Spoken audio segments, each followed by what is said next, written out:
Nithyanandam Paramasukadam Kevalam Jnanamurtam Dvandvatitam Gaganasdrisham Tattvamasya Ekam Nityam Vimalamachalam Sarvadhi Sakshi Bhutam Bhavatitam Trigunarahitam Sadgurum Tam Namami.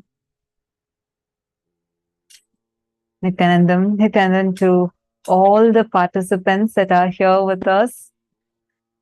I know, especially today, all of us are eagerly waiting for what is this special session Swamiji is going to be having with all of us today, given that Swamiji had revealed something extremely powerful and taken all of us through a series of powerful sessions and revealed to us about a very, very, very powerful secret about the existence of extraterrestrial beings, how through what is Charya Pada, Kriya Pada, Yoga Pada, Jnana Pada of Hinduism, and a lot more. So yesterday was a real spiritual feast, right? All of us enjoyed yesterday. We got a lot of you sharing, saying that how amazing it was sitting in the session yesterday. So today we are going to be having that. So make sure you are inviting your family members or friends. Just one day, surely this one day they can spend with you here sitting in the program. Anybody here that is new, please let me know if you are here for the very first time. You can just put it in the chat if you are here for the very first time.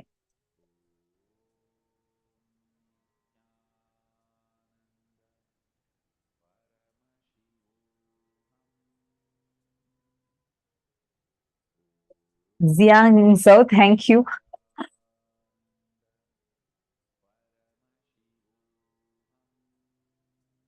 Yes, today we are going to be entering into the higher dimensions of existence.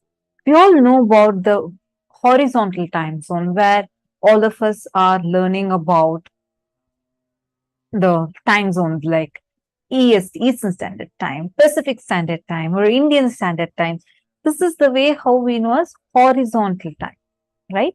We all know each of you are from different countries. As the time is different now in China, it's different in Canada, it's different in the US, it's different in Singapore, it's different in India. Each place has a different time right now. It's different in Fiji. We have like people from all of these countries and much more.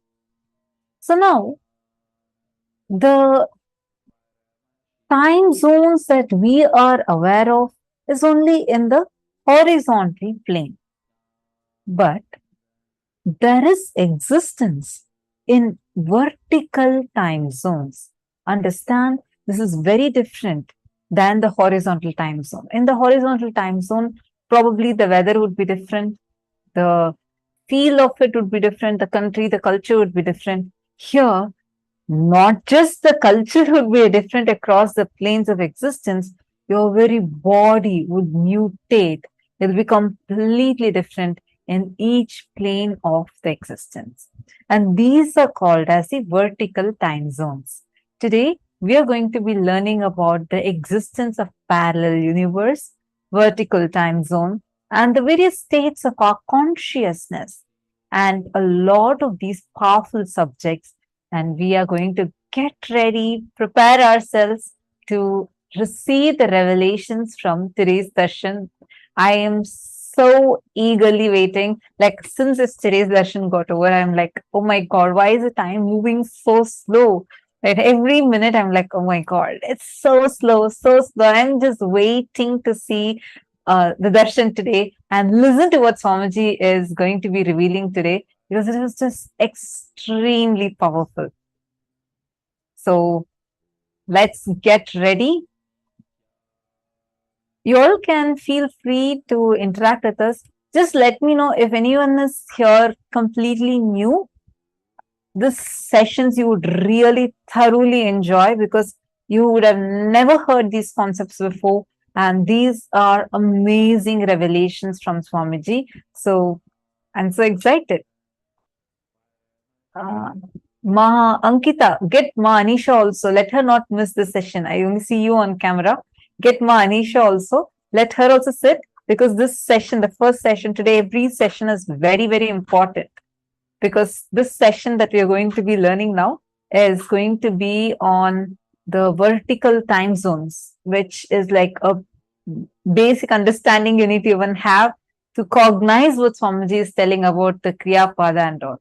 So make sure that nobody misses. Any one of you, if you want to invite someone for today's initiation and they are completely new, I request you all to please get them now for this session, so that they do not miss out on this important revelation.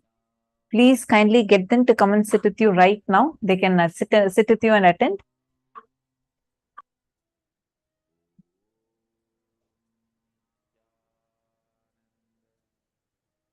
All right. Shall we start?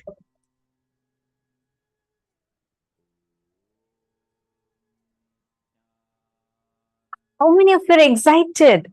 I see very less messages today. How come? Usually the chats are flooded with excitement.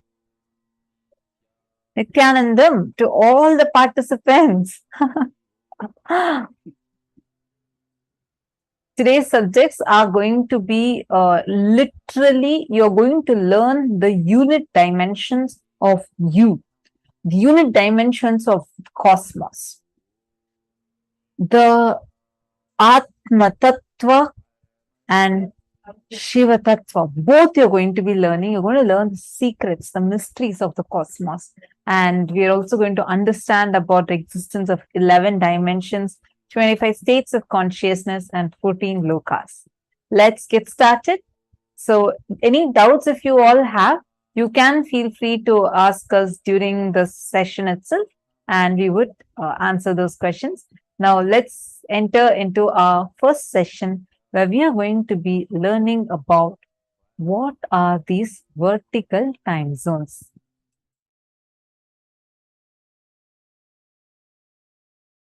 Vertical time zones exist.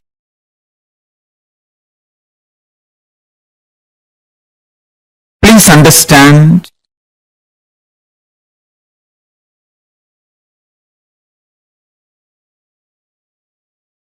let me present exactly what I mean by the word vertical time zones.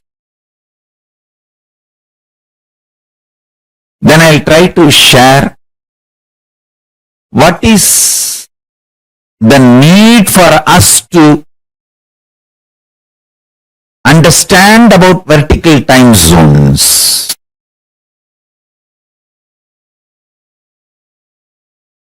See, all of us know the time zones like Pacific time zone. We say East Coast time zone, West Coast, Central time zone. In India, we have Indian Standard Time. The time zones in this planet Earth is horizontal time zone.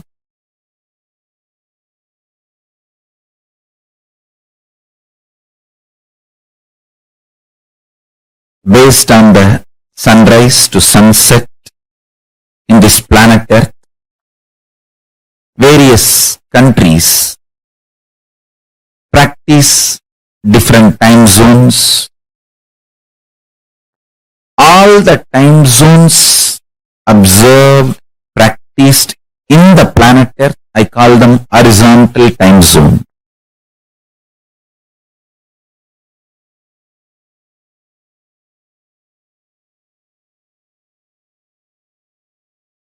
There is something called vertical time zone. What I mean by the word vertical time zone? What I mean by the word vertical time zone? For us, 1 year is 1 day for the higher time zone, Swargaloka.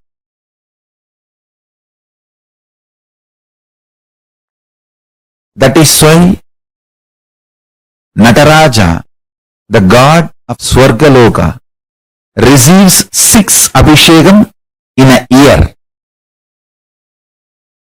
Because for Devatas in Swargaloka, the 1 year of Bhumandala, Bhuloka, 1 year of planet Earth is 1 day in Swargaloka. There are vertical time zones, Bhur, Bhuva, Suva, Tapa, Satya. The Satyaloka, where Brahma resides, there 1 day of Brahmaloka is 4.32 billion human years. Understand? 1 day of Swargaloka means the vertical time zone above us. Bhur, Bhuva, Suva, Tapa. It goes and Satya, then beyond Satya is Vaikunta, beyond Vaikunta is Kailasa.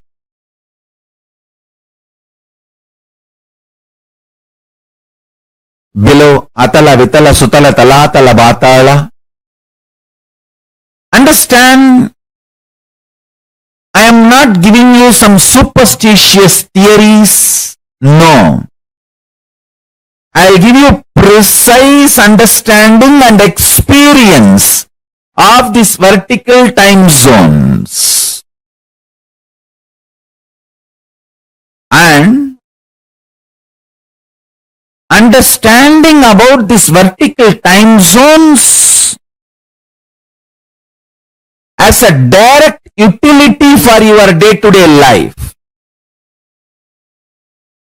It can bring tremendous physical health, mental health, psychological wellness, a very powerful way of existing, and above all, life of Paramashivam. You can exist embodying the space of Paramashiva, state space of Paramashiva, and manifest powers of Paramashiva. Understand?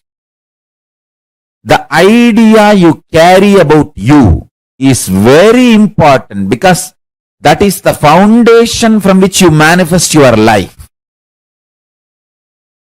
Knowledge about the vertical time zone, especially experientially,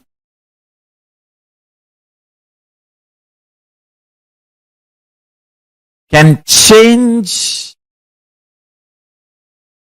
absolutely your life for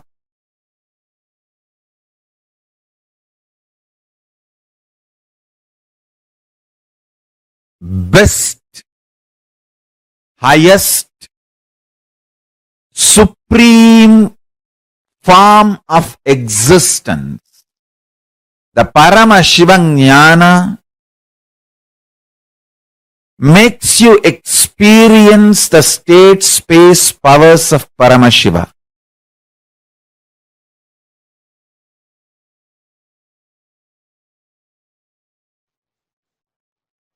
That superconsciousness entering into individual consciousness of you, your individual consciousness, and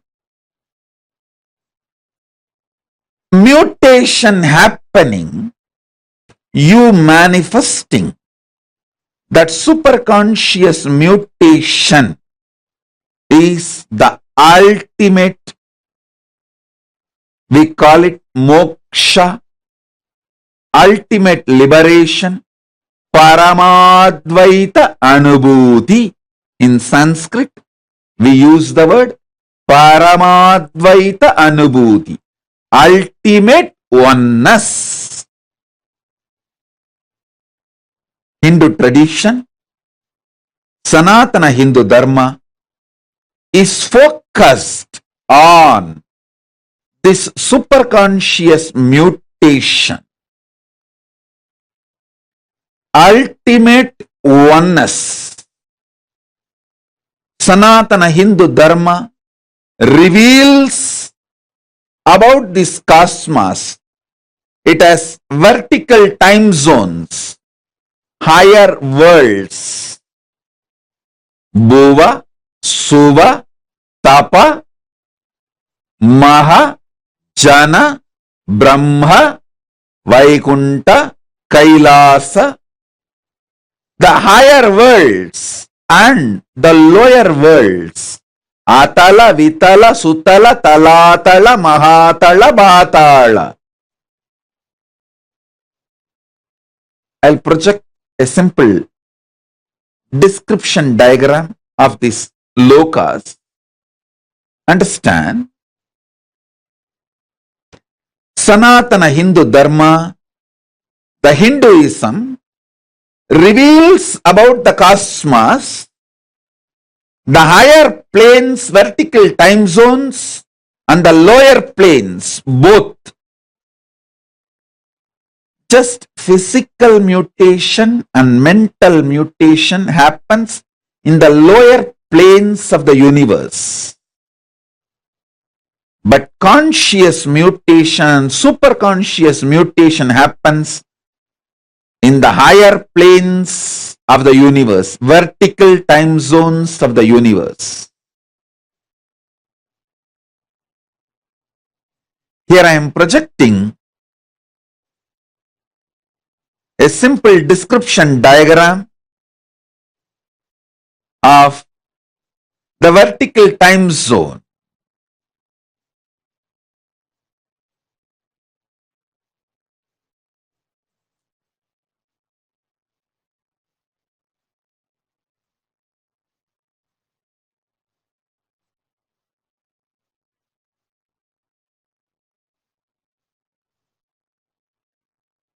So understand,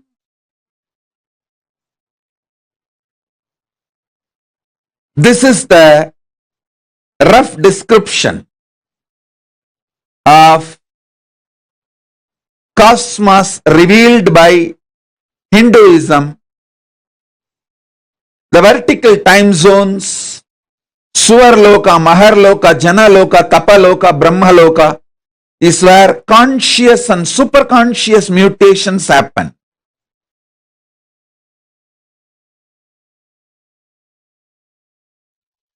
Great news is, even while you are in this body, your parallel universe being exists in Mahakailasa. You can start importing products from Mahakailasa through that being into you. It's like you have a company branch in China, India, London. So you can get products from all those countries and get it to United States. You have your parallel universe personality in Nagaloka, in Tapoloka, in all the higher lokas and even lower lokas. Up to Kailasa, your parallel university personality exists. You can directly, through that personality, buy whatever you want to buy in Mahakailasa and get it imported to this body. I am not telling you stories. I am telling you very powerful truths.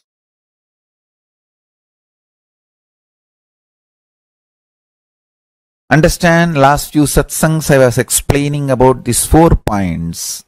Matter, mind which experiences matter, intelligence, buddhi which makes decision, consciousness, pure space of Paramashiva. This 4 component put together is your reality. In horizontal time, all these four are equally felt. I can roughly compare like a 25%, 25%, 25%, 25%. 25% matter, 25% mind, 25% intelligence, 25% consciousness. That's the way you experience the reality. If the intensity of the consciousness increases, for example, the consciousness becomes 30%. So, its influence on the buddhi, intelligence also increases. So, intelligence becomes 30%. Then naturally the mind's intensity drops. The matter's intensity drops. So, this two becomes 20-20 and this two becomes 30-30. So the whole thing tilts, means you enter into the vertical time zones. 100% only pure consciousness and zero intelligence and zero mind and zero matter. That is Kailasa. Because you don't need buddhi, you don't need mind, you don't need matter for your existence. You exist as a pure space, pure consciousness. That is Kailasa. And same way, you neither feel conscious, almost 99.99999% only matter, less than 0.0000001% mind, then lesser than that 0.1000001%, 0.00001% intelligence, and lesser than that 0.0000001% is consciousness. That is what is Patala. That is what is called eternal hell, lowest in the vertical time zone. Understand? Highest peak point of the vertical time zone is Kailasa, where 100% consciousness, pure consciousness, Paramashivatva. No need for intelligence or mind or matter.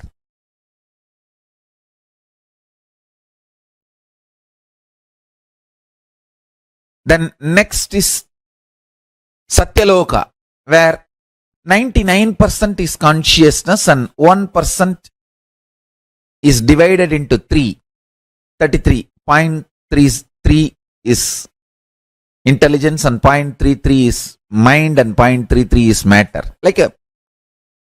I'm giving you all rough equations for you to understand. Then little lesser consciousness, Tapoloka. This is the way the vertical time zones are placed. Bhur, Bhuva, Suva, Tapa, Satya and Kailasa.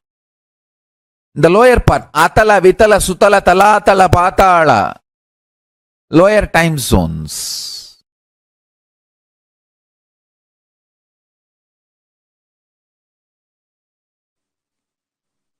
Your spine. Your spine is not only hardwired, capable of fueled, charged to lift you off to different parallel universes. Understand? Even though animals have spine, because the majority of the time they spend horizontally, the spine is not capable of getting fuel with a subtle fuel called ojas. It's like their bodies are capable of receiving kerosene as the fuel, maximum diesel, but they can't handle petrol or flight petrol, white petrol. Understand this example. Same way,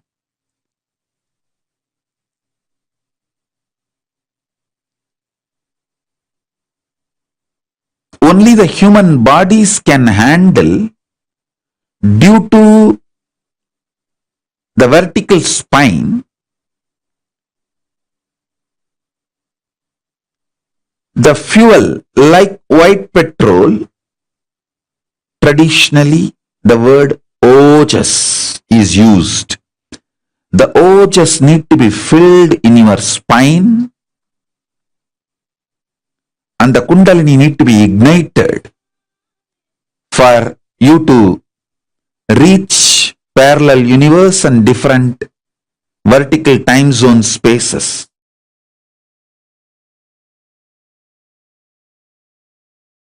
With consciousness as a fuel, you can straight shoot up to the different time zones. Move to different time zones. See, if you go to the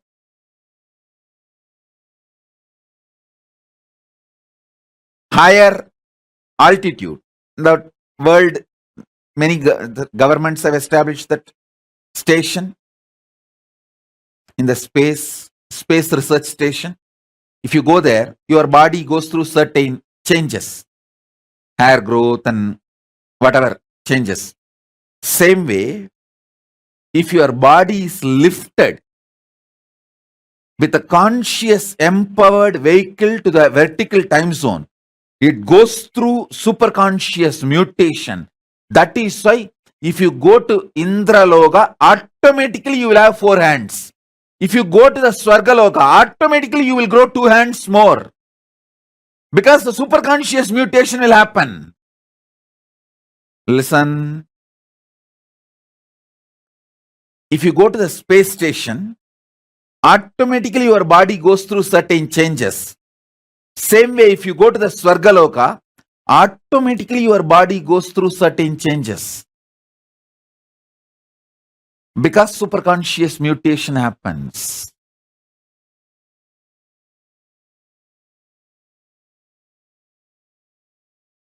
Now focus on, because these statements are too important. See, if you die without this introduction, when you go to the first loka, second time zone, second vertical time zone or third vertical time zone, you will feel shy.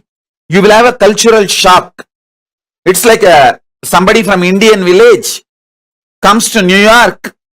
Due to a cultural shock, he will not talk to anyone. He will just move to a corner into a shell. He will escape from life. People asked me, when I came to US, that was the first time I got into the flight in my life. I have not even seen the flight from distance. The first time I got into the flight is the flight for US, United States. And as you all know that I am from a village, but I never had a cultural shock. I just started going around and speaking in English, giving satsangs, classes, programs. The day one I landed in US, I went to Chicago to pay respects to Vivekananda. The same stage, the auditorium in which Vivekananda spoke, I went there and offered my respects. Second day, my ASP, Anandaspurana program. First time I am doing it in English. Before that I have spoken in my own bottled English. But first time in outside India in my own English. People asked me, can we get a translator, Swamiji? I said no. I'll have to learn. Let me learn.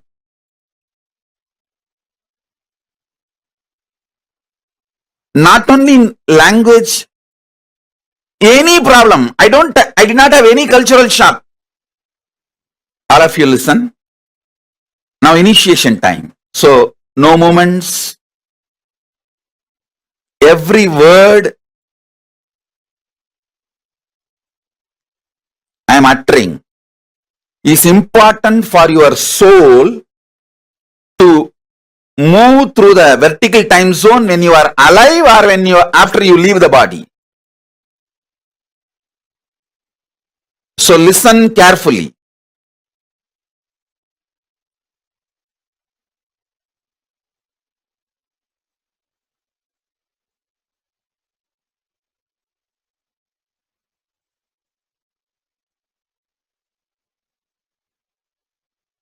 Listen.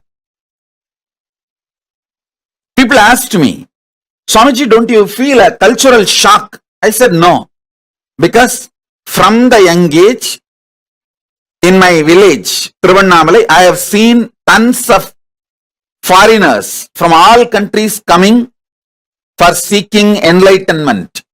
My gurus always had people from all over the world coming to them for enlightenment. So I was always near my gurus and saw all of that. Saw many of them. So how my gurus used to teach, I have seen. My gurus have already trained me to teach for the whole world, to be Jagat Guru. So I did not have a cultural shock. Now I am trying to train you not to have cultural shock when you go to KAILASA. See now, whatever I am telling you, if you internalize, you will not have a cultural shock, or you won't feel shy, you won't feel inadequate. Not enough when you go to the vertical time zones.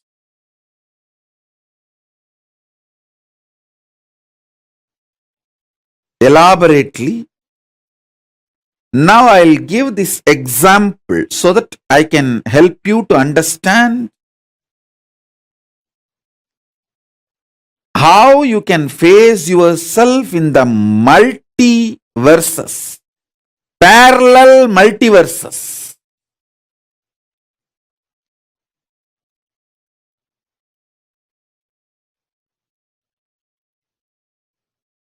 So for now, internalize this cognition. You exist in your waking state and dream state simultaneously and spontaneously. That is why without any difficulty, you can just slip into that state, that body, that self, and come back to this state, this body, this self. Your biochemistry is naturally prepared for you to slip into these different states and different cells and experience different existence, different universes. In waking state, the universe you experience is different, and the dream state, the universe you experience is different.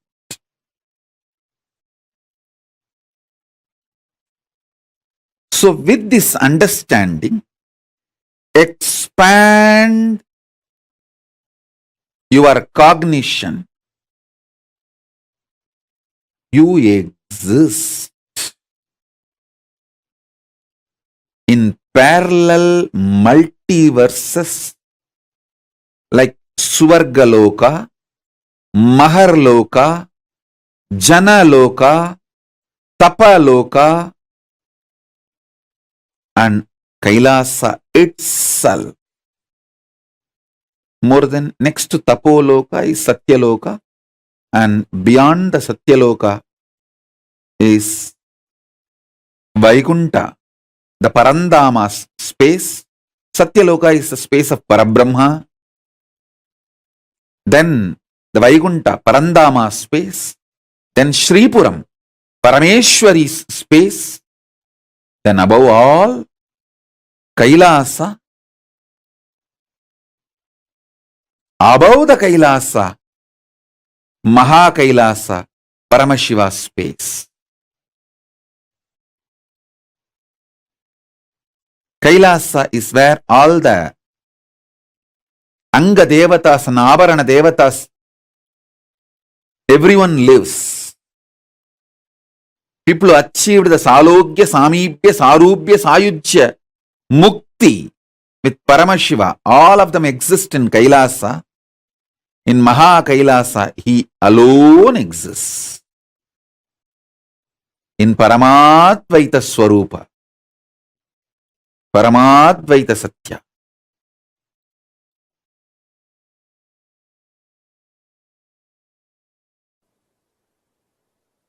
All of you have your presence in all 14 lokas. For example, in Nagaloka, there is a being with your face and snake body. I am giving you this as an example.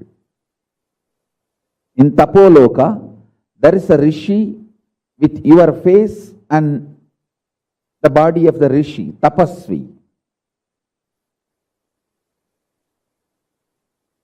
I'll give you one more example.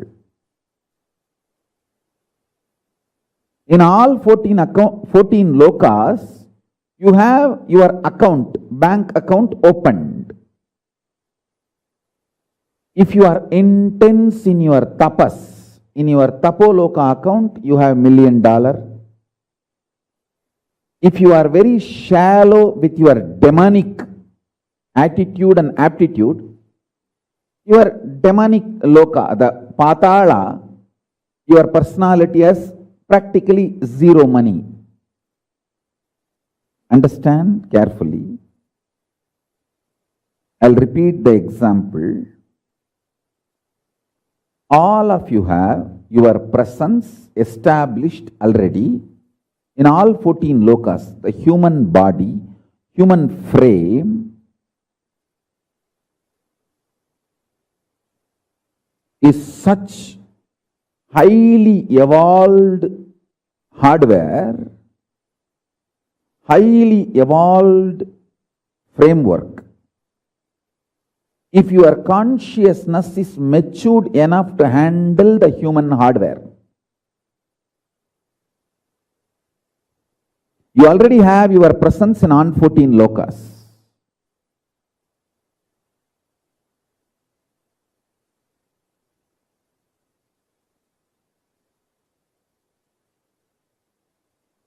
I am giving you the example.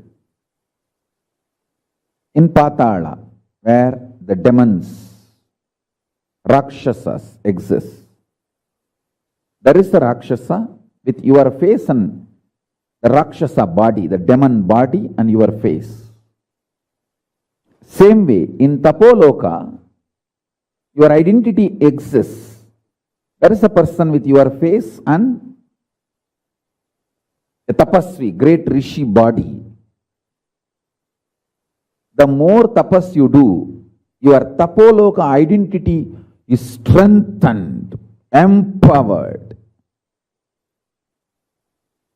The less demonic activities you do, your demonic personality in Patala Loka is slowly dissolved. He loses his power over you and he is also slowly dissolved and you are liberated. You have the freedom to strengthen any of this identity in this 14. You have a freedom to strengthen or weaken. Any of these 14 identities, you can be demon. If you continuously come to powerful conclusions that demonic qualities are the best to succeed in this world, if you come to this conclusion again and again and start acting on this conclusion, Be very clear, you are strengthening your demonic identity and you start planning your future in Patala, the Asura Loka. If you come to the conclusion, very dharmic way of living, win-win, will always be the best strategy.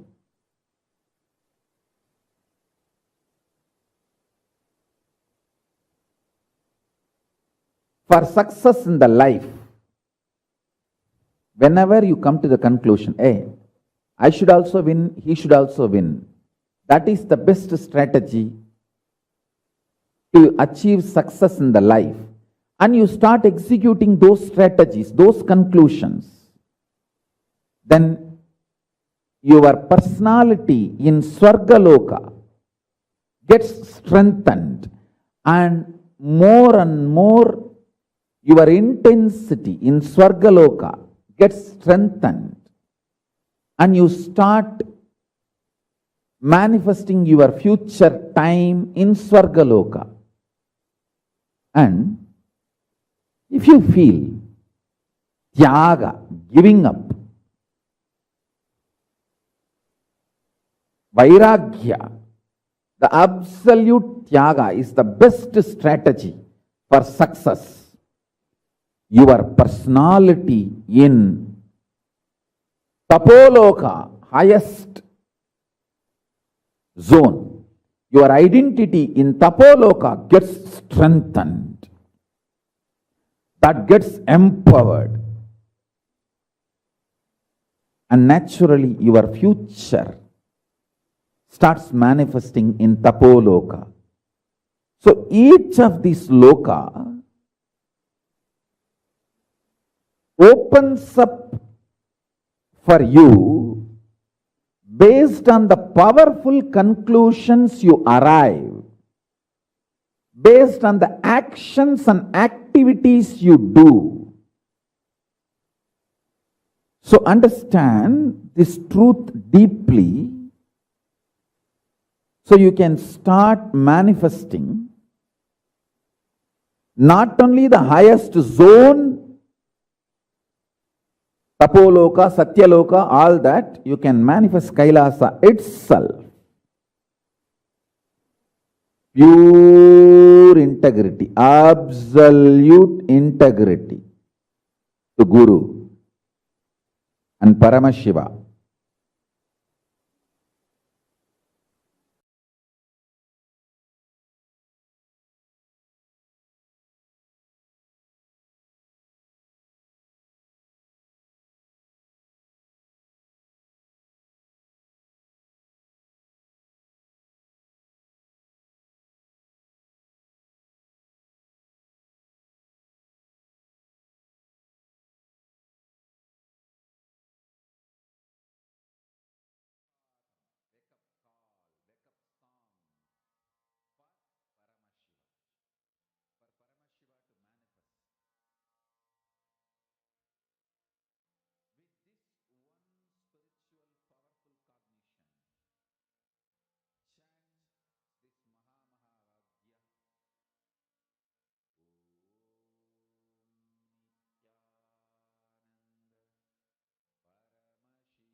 Yes, Nithyananda. So beautifully, Swamiji had revealed to us about how, like, the existence of horizontal time zone, we have something called as the vertical time zone. So Swamiji elaborately explained it to us how the vertical time zones, the lokas exist, how we all are in this plane where we all are in the bhuloka. Then above this is bhuvar loka, suvar loka. So every loka, so beautifully Swamiji had explained it to us. Now, we are going to be understanding about this little more deeply. If you have any questions, you all can post it and you can ask. And I request all of you to intensely participate in this. Feel free to ask because you understanding the vertical time zones is too important for today's session. Kriyapada itself is connecting with the gods and goddesses existing in the vertical time zone. Actually, actually, please understand, right now, all of you are sitting here right now, you exist in the 14 lokas. Listen very carefully. There are like, we have planet Earth, Mars, Mercury, Jupiter, different planets, correct? And all the planets, like if you travel horizontally, you go to the different planets. Listen very carefully. In Mrigendra Agama, there's an elaborate description, not just in Mrigendra Agama, in so many different Hindu scriptures, there's an elaborate description of the parallel universes. There's an elaborate description of 14 such lokas, 14 such worlds that exist. Nithyananda Yogini is asking Mahakailasa. Paramashiva is outside of this universe? Yes. Paramashiva, like Swamiji explained yesterday, he is inside you also. And he is on the higher up in the vertical time zones also. Listen very carefully. Right now, your same existence exists in the 14 lokas. For example, let's say Ma Ankita. Your face with a human body is in Bhuloka, correct? That's what we all call as Bhuloka, planet Earth.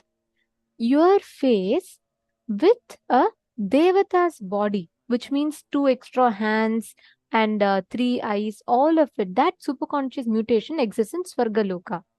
Your same face with a Rishi body exists in Tapoloka. Your same face with a snake body exists in Nagaloka. All of you listen to this carefully. Each of us exists in all the 14 lokas right now. There are 14 versions of you in all the 14 lokas. In the lower loka, your same face with a in the Asura body is in the Patala, Atala, Vitala, Sutala, Rasatala, Talatala, Mahatala, Patala, all the 7 lokas down. In the Naga Loka, your same face with the snake body exists, which means you exist in all the 14 lokas.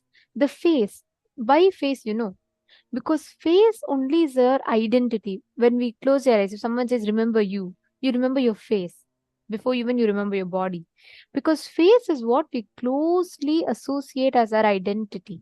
So with the face only, we realize, recognize, cognize ourselves. So we exist in all the 14 lokas with the same face but different bodies.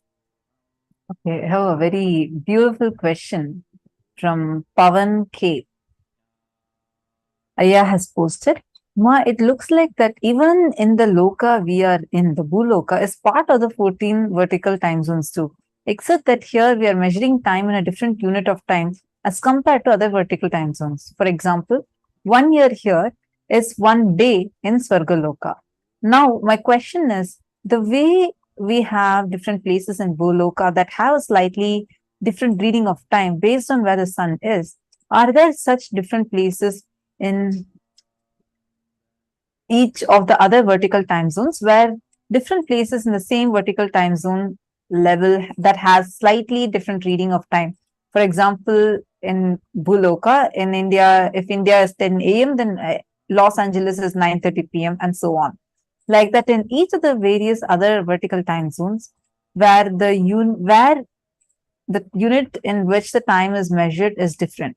Are there places where time reading is different in different places? Beautiful question. See, first thing, when we say Bhuloka, let's have a better understanding of this Bhuloka plane first. Does it mean just this planet Earth? No. Bhugol is different, Bhuloka is different. Bhumandala is described as flat, Bhugol is described as round. When we say Bhugol, meaning it's round, our rishis describe how our Earth, planet Earth, is round. But Bhuloka is this entire galaxies, everything that we know as the known universe. And what the scientists are thinking as, okay, these are few, okay, for example, the next nearest galaxy to us is the Andromeda galaxy. Now, like this, all these descriptions are part of the Bhuloka plane only.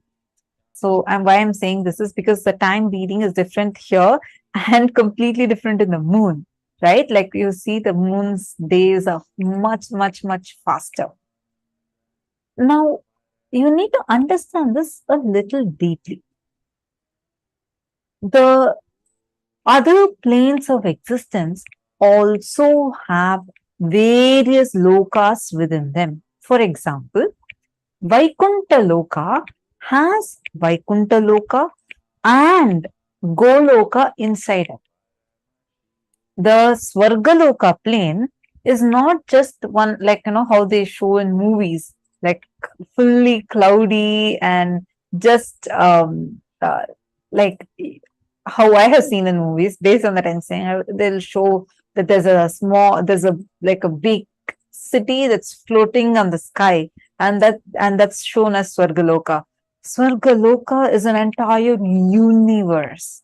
It's not a city or a country or even a planet. It is consisting planets. It is consisting galaxies. Like, for example, Trishanku's Swarga exists in the Swargaloka category. It is just below, a few thousand yojanas below the Swargaloka. For Dhruva, the Loka that Mahavishnu created also is part of the Swargaloka. Like that, within Swargaloka itself, like how we have Earth, Jupiter, Mars, everything, like that, within Swargaloka itself, multiple exists. And the sun that we know is only one of the 12 suns. Our sun is actually extremely small compared to the Adityas.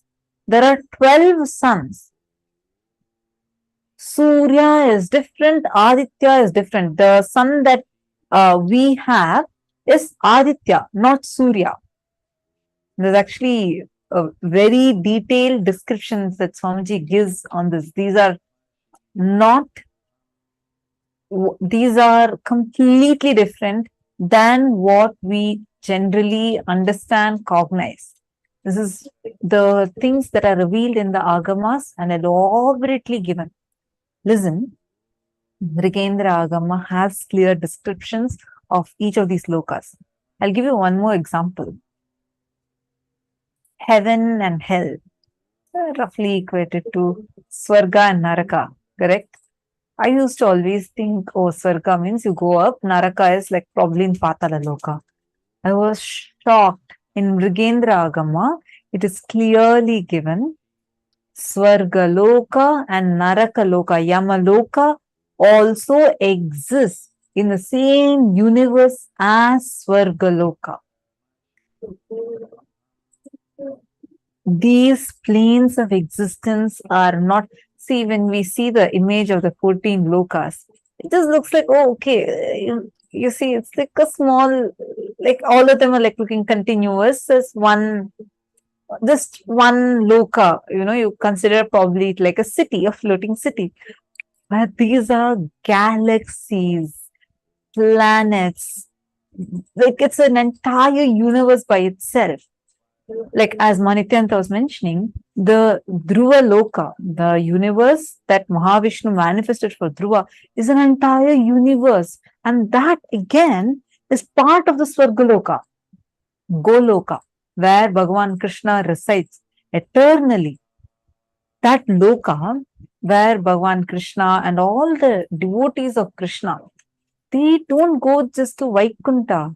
In Vaikuntha, there is a separate loka called Goloka. Same way, Hayagriva exists. Each avatars of Vishnu as Varaha, the Varaha avatar of Vishnu even now exists. He has his own universe within the Vaikuntha Loka.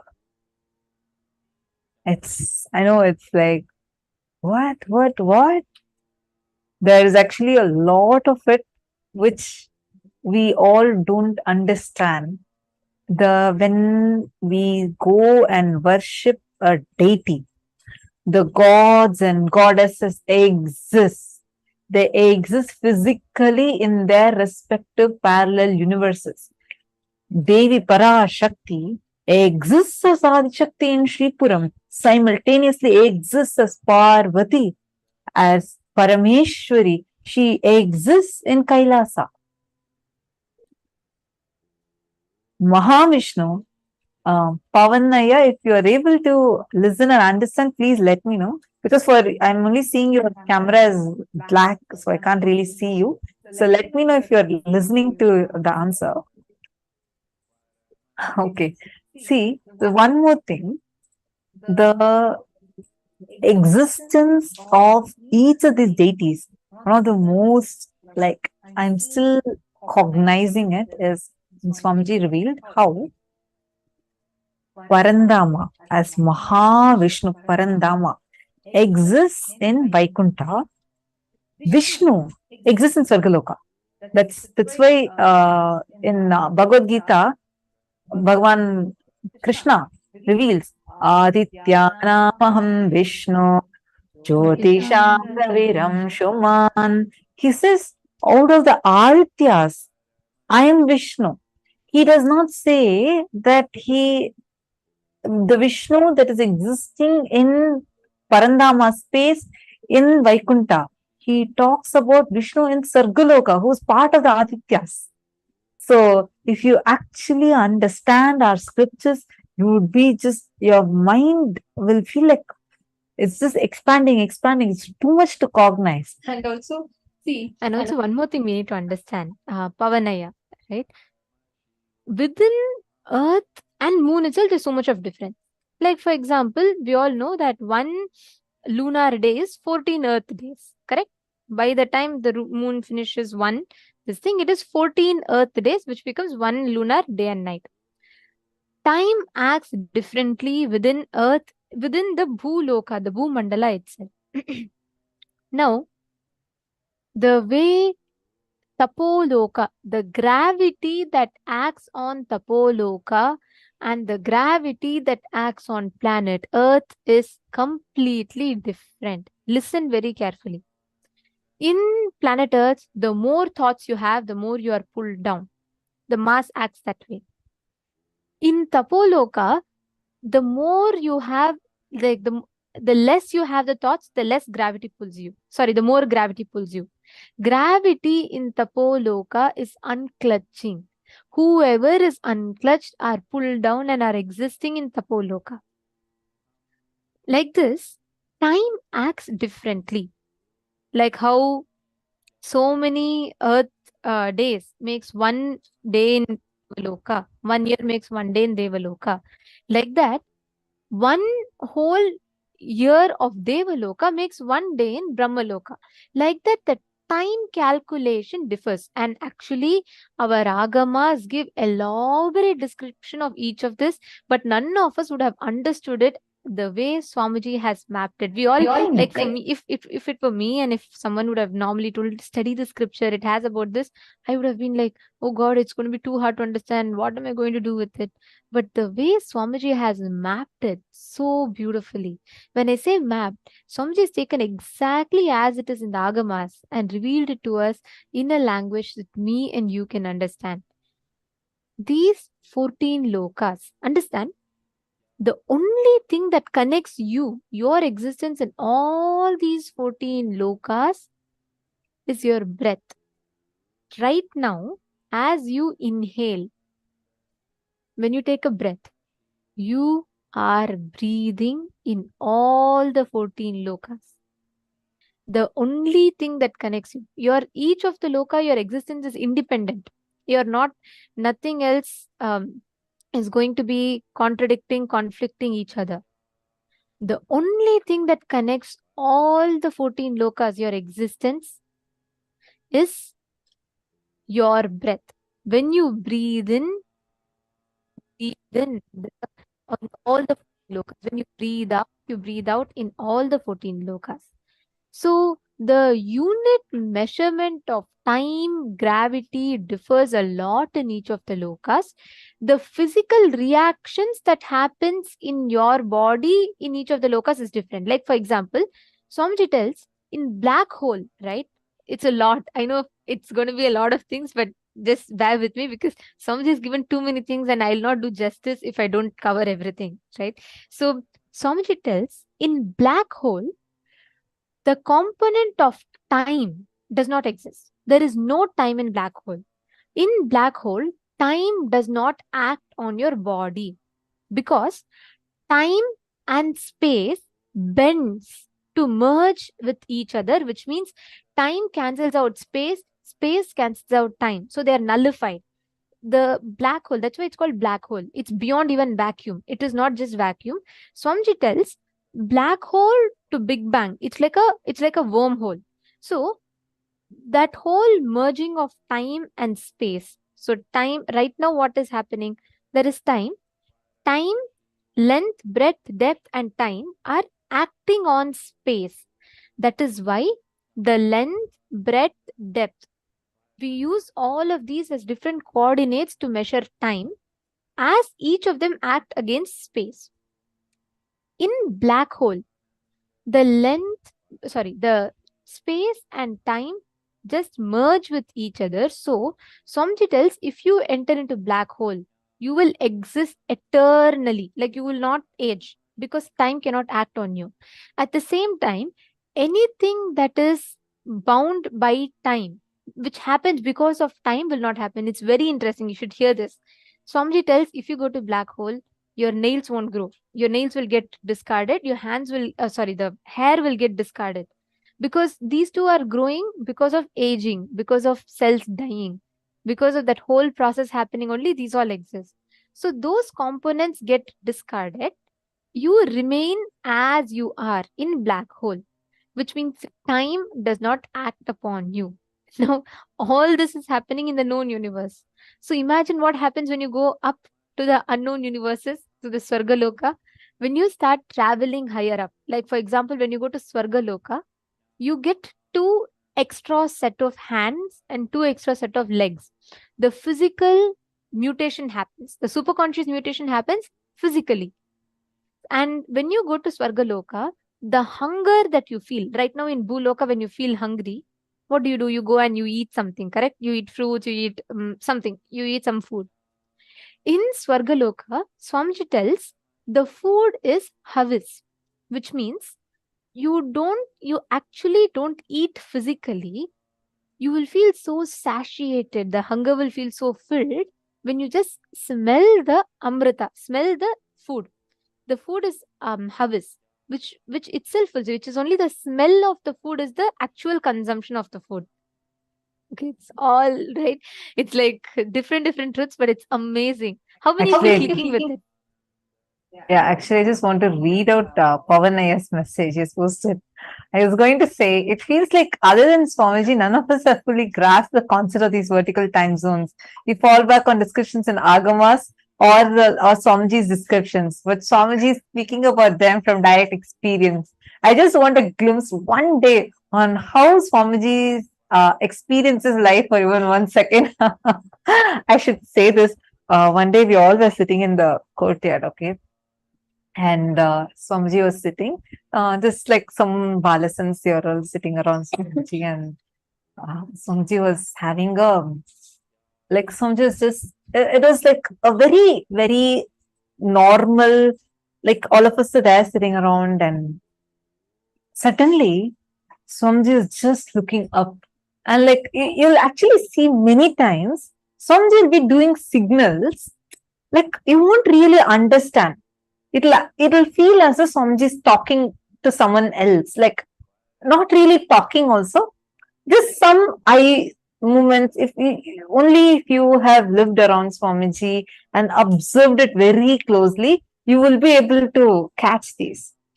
And Swamiji will be in samadhi. Suddenly, Swamiji will just bless like this. Suddenly, it will be so sweet to just witness these. One day, suddenly Swamiji said, Swamiji just looked up. It's courtyard, right? So there's like a opening in the middle. Swamiji sits on the swing and he just looked up straight. And then he said, he laughed loudly, and Swamiji said, I am sitting here, not just monitoring all you guys. I'm not running just this a few Adinams here. I'm running the whole cosmos and the multiverses. It was just so powerful, like so powerful. I got goosebumps, like literally. That's true. I'm sitting at the feet of Paramashiva. He's here physically. That's all we know. He's ruling the whole cosmos. Sometime later, there was one attack that had happened, and one of the Adinavasis, a persecution that was done, and one of the Adinavasis got very badly injured. And they had actually, they wanted to attack Swamiji, and therefore they bursted a gas cylinder into the Adinam. So it was a huge attack that anti-Hindu elements did. And one of the Adinavasis got severely injured. Third degree burns, with third degree burns. And they said 75% of his body has been completely burnt. And the chance of survival was 0. I think 3% or 3%. And they said, like, impossible. He doesn't even need to be admitted into the hospital. Like, he won't survive. Swamiji said, tell the doctors to do their work. I'll take care. I'll do my work. And then, so Swamiji said, like, Swamiji made sure that the Adinavasi is getting admitted in the ICU, and he's being attended to, given the best medical care. And then Swamiji said, I'm going to enter into Samadhi now, and I'll take care. So Swamiji goes into Samadhi. The room is completely dark. Okay. So this person is like in his last breath. That's how it was. Heart rate is crashing down. And the sannyasi who's taking care of this assistant, who's actually taking care of this whole thing, was updating to Swamiji. So after Swamiji enters into Samadhi, no one will go there. This person was waiting, this sannyasi was waiting outside and gets a call from the hospital. The doctors are saying that clinically this person is dead and the life has left, heart rate stopped. We couldn't save. So the sannyasi immediately rushed to inform Swamiji. And usually you're supposed to, tell, because Swamiji will be in high samadhi state. You won't be able to handle that. Tell and then only go. But because it was such an emergency, the sannyasi rushed inside. Swamiji was, so what this person described was, when they saw that there's a huge form just sitting, like a huge form, double, triple the size of Swamiji, and intense, like an intense ray of light. It's going even through the ceiling. this intense blue shaft of light. And this person saw that, freaked out, ran and came outside because human mind can't understand it. Right? See, for us now listening to it, like as an experience, it's easy to like, oh wow, wow, if that happened, I would have definitely stayed there. No, the energy, human mind cannot handle it. So he rushed and came out. And then sometime later, just few minutes later, Swamiji had settled from Samadhi. Swamiji called that person to come back. And then Swamiji asked, what happened? Why did you rush and go off? Then this person was trembling, shivering, and told Swamiji, I came here to give this update, but then I saw like this. My mind didn't work. I just got so afraid and I ran away. And then Swamiji laughed and said, that is why I tell you guys, warn you guys not to come when I'm in Samadhi. And then before even this person updated Swamiji saying that hospital, the doctor said that the person has left his body. Swamiji said, tell the doctors not to worry. Soul has re-entered the body. I have taken care. Soul has re-entered the body. It's like, this taking and putting it back inside. And then Swamiji said, and I have myself entered into that body and completely healing it. And this person was shocked. This person said, Swamiji, just like 20 minutes before, I got a call from the hospital and this is what the doctor said. So then, of course, Swamiji is saying, so called back and checked with the hospital. Actually, the hospital, they said that we've been trying to reach you. Your number was not reachable. I don't know, some miracle happened right after we called you. In just a few minutes, suddenly this person started breathing. The soul, like, it just felt like the person came back alive. And all of a sudden, rapid healing is happening in every cell. The doctors could not believe what was happening. But of course, we know it was Swamiji. Swamiji is, there's this beautiful line comes in the Kirtans. It says, Leela Manusha Veshanitya, where like literally he's playing this whole thing. Like it's his Leela. Swamiji will tell in satsang, no? It's too difficult for you to prove that Swamiji is a human being because he lives these, it's like the kind of experiences you will be having, it's beyond your human mind's even understanding.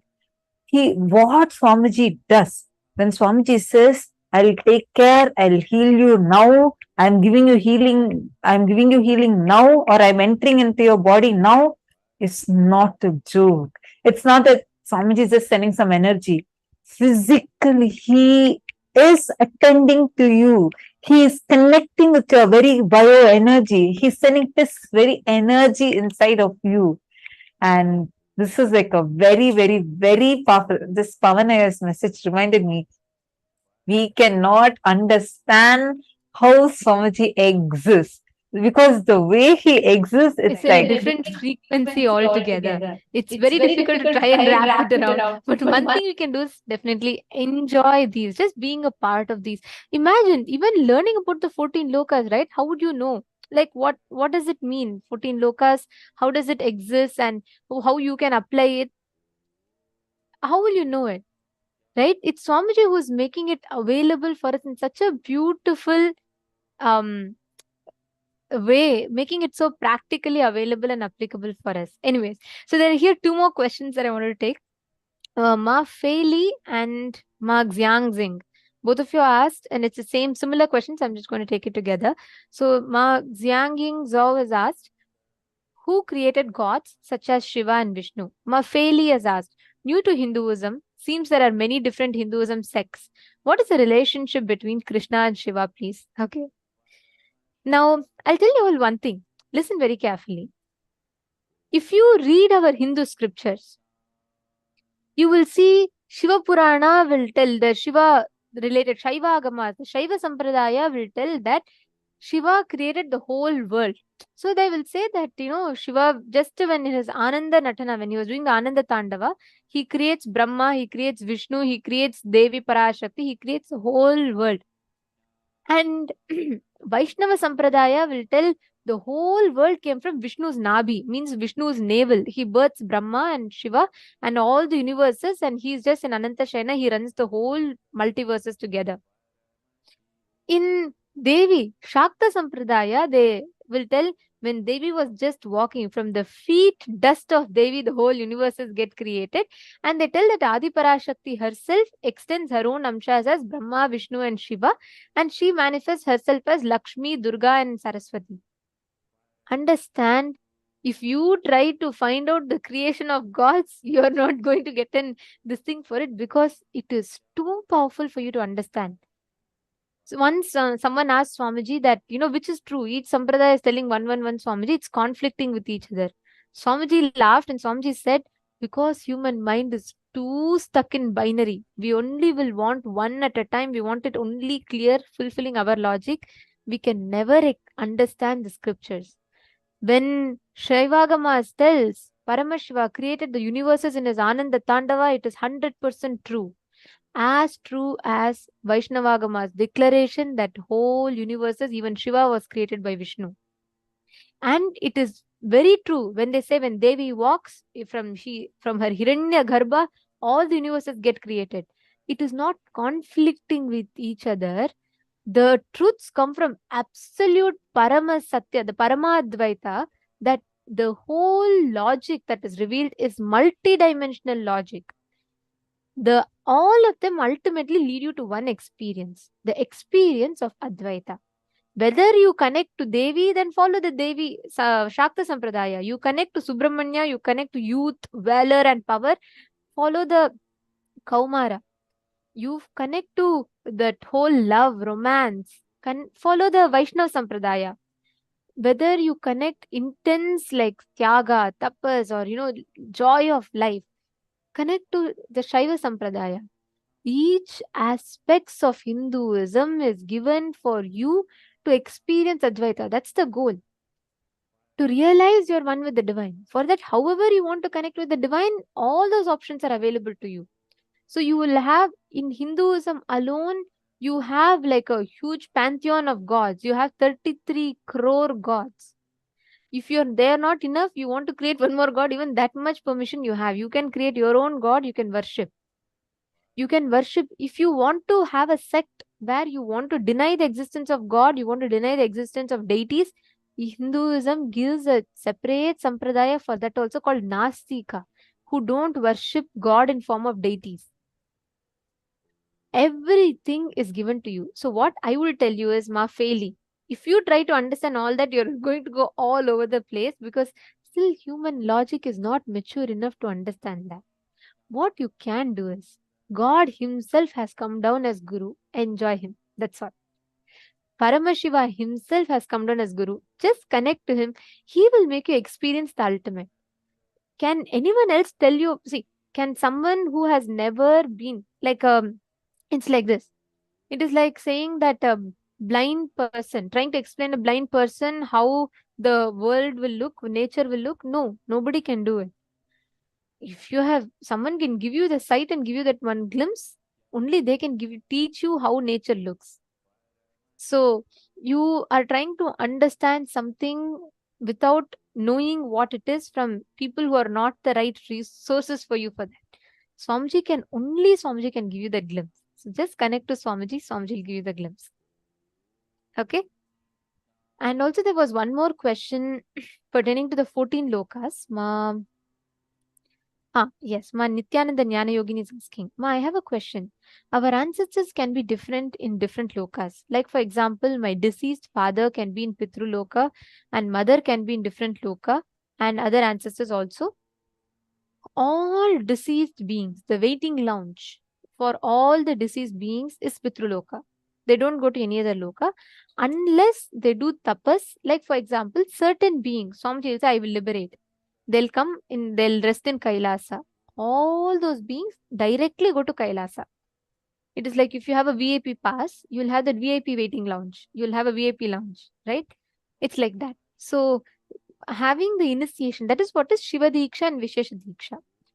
If you have received Shiva Diksha, you will not go to Pitruloka. You will directly go to Kailasa. Shiva Bhutas will come and take you. So you will not go to, you will not have the normal procedures. You'll have a VIP pass. So there was one more question.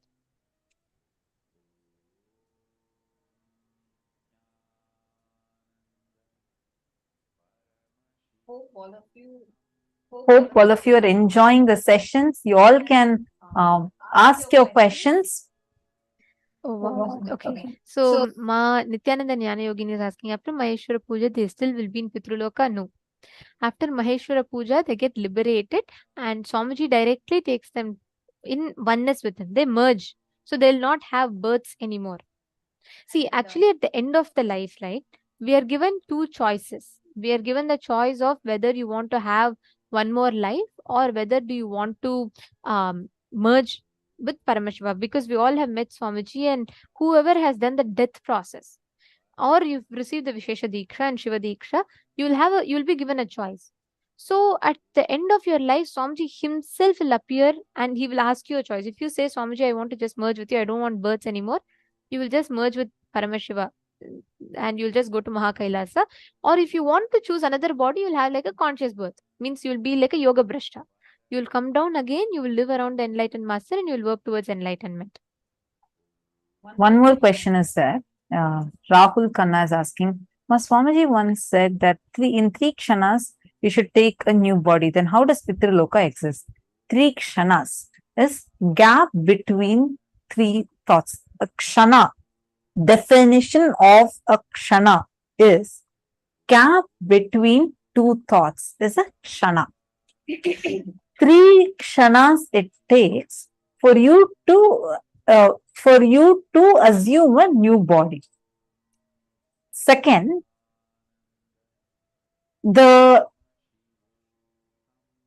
every being has certain amount of time that you need to spend in this body.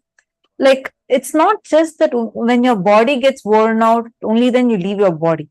Sometimes much ahead of it, where you actually have certain karma, the agamya karma that is there, which you have, the prarabdha karma that you have, where you, out of your sanchita karma is like a bank.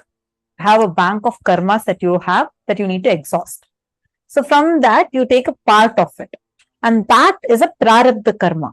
So that part of the karmas you want to exhaust. So you choose that, and you have a certain time by when you want to exhaust those karmas in this body. Now, you take this body, you assume this body for a certain period of time.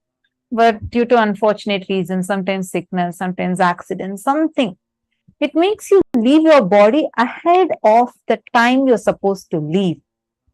You will still have the time that you're supposed to spend in this body, in this lifetime.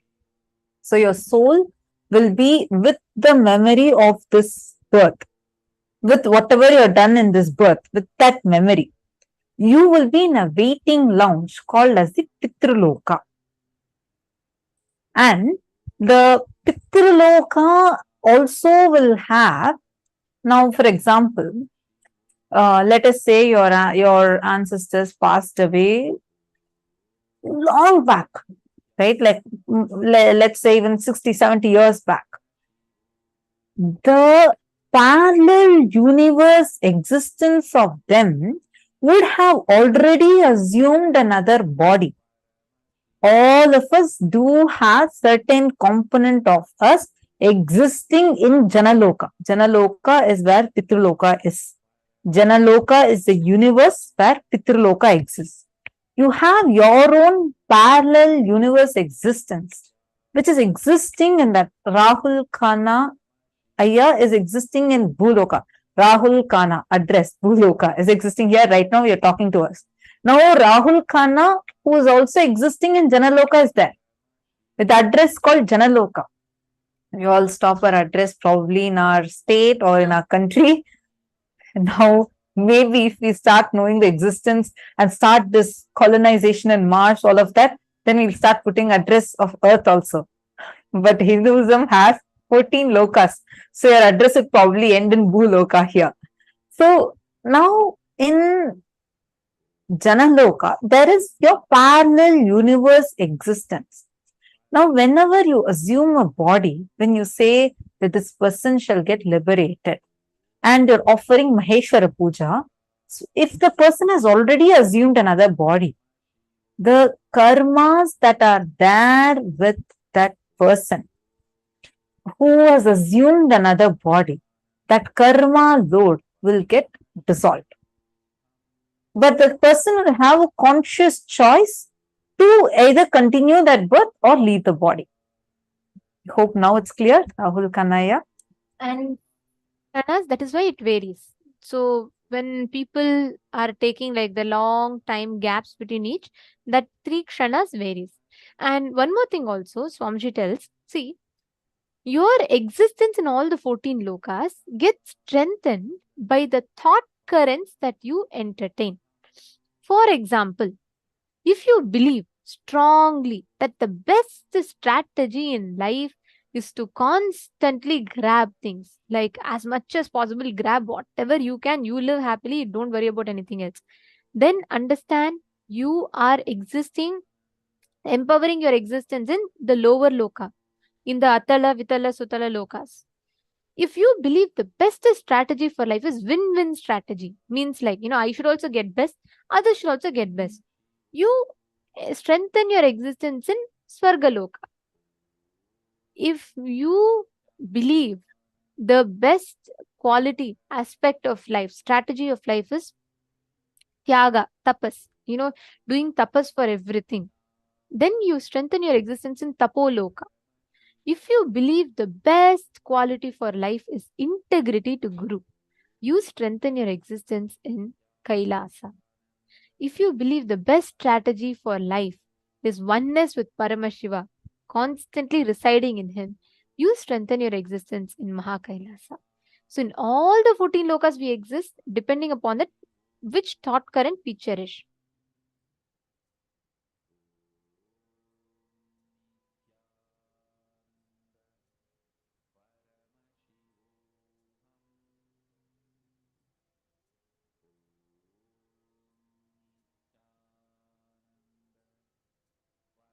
This, what all of you are seeing now, is the Shastra Pramana of what exactly Swamiji had revealed, right? This is from Mrigendra Agama. See, whatever Swamiji reveals, it's Swamiji himself authenticates it by giving us the scriptural reference, which is called as the Shastra Pramana and Apta Pramana, experience of the various masters, and Atma Pramana from Swamiji's own experience. The Shastra Pramana for this science is found in the Mrigendra Agama. It says, Tadu na kote swalokaha swargivaryam samashrayaha. Swargaloka is absolute peace and joy, an upgraded life. And this is the dwelling place of prominent denizens of heaven, which is above the Bhuvarloka, and its height is 85 lakhs of yojanas. 1 yojana is approximately equal to 8 miles. So you all can calculate what's 85 lakhs times 8 miles. So that's the distance between Bhuvarloka and Swargaloka. Maho dvikote vyastraste marichadi munivrajaha. Maharloka, the abode of Marichi and other such eminent sages, is above the Sargaloka, raising to the height of 2 crores of yojanas. So Maharloka is much, much higher than Swargaloka, and higher level beings go there. And this is the largest universe in the cosmos.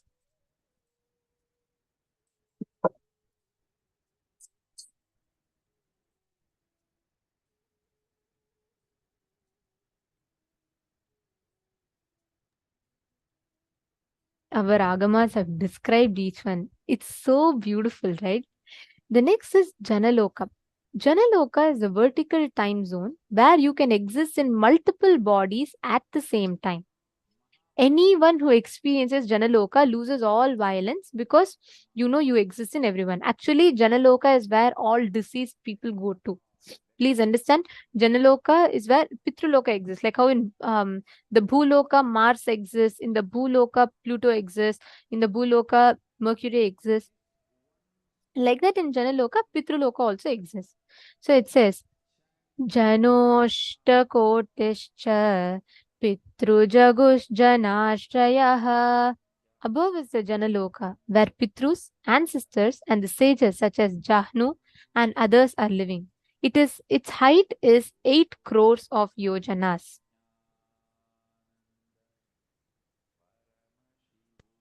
Understand, all these 14 lokas, all these vertical time zones, each of this exists, and only human beings can travel to the 14 lokas. Listen very carefully. This is something that I wanted to share. Only human beings, animals can't travel to 14 lokas. You know why? Only human beings have vertical spinal cord. Only human beings have the spine straight, because of which only human beings can travel to the 14 lokas. Other animals, because most of their life they spend their spinal cord in horizontal manner, they do not have the ability to travel. We have a unique fuel called Ojas. The Ojas, the Kundalini energy, which is fueled by Ojas, takes us to the 14 lokas. And how there are certain vehicles, like for example, airplanes, you can't use normal petrol for them. They have something called as white petrol. That's the fuel for airplanes. Rockets have a completely different fuel. Like that, the fuel for you to travel to the multiverses is Ojas.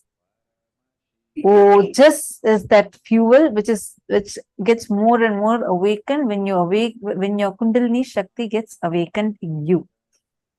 Ojas is the fuel for us to be able to travel to the higher dimensions. And Swamiji also very beautifully explains in Swargaloka, the Devatas can only do right. Like he can, like for example, Indra has to drink the Somapana, has to enjoy the dance of Ramba, Urvasi, Menaka. He has the freedom only to change probably the steps of their dance or which one to dance. That's all. But he cannot change the dancing or the Somapana. All these he cannot change. And from Swargaloka, there is no direct flight to Kailasa or direct flight to Vaikunta. No.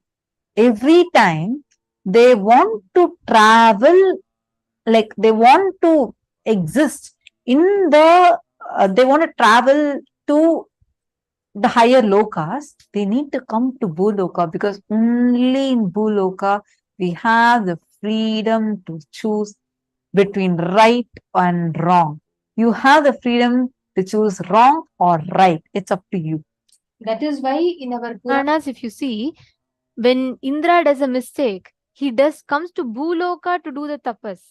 Understand, all the lower lokas, if you go to the lower lokas, you are bound to only do wrong. Asuras can never do right. By the very flow of its existence, the law of life of the lower lokas is they are bound to do only wrong. The law of life for the higher lokas is they're only bound to do right. They cannot do wrong. Means it's not like by choice. They just don't have that choice. They can only do right. Only Bhuloka is the plane where the individual free will has the power to choose between the right or wrong. Even for someone from Tapoloka to go to Kailasa, they should come to Bhuloka, and from Bhuloka, they should go to Kailasa. From someone from Janaloka to go to Tapoloka, they should come to Bhuloka and then go to Tapoloka. That, like how we have these flights, right? We have these, what do you say?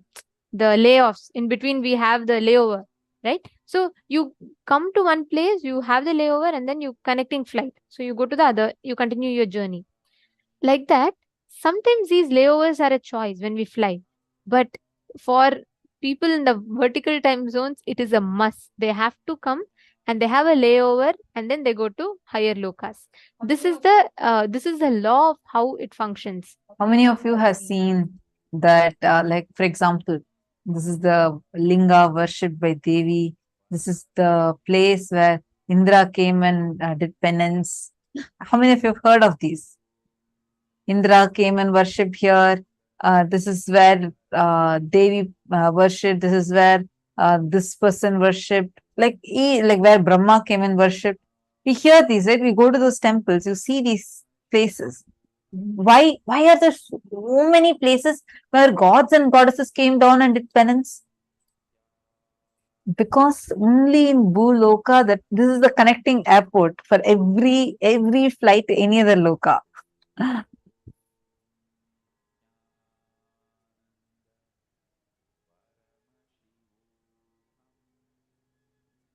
Rahul Kanaya, I would say even this question is coming from a very our limited understanding of these stories and the way things happen. There is a certain flow.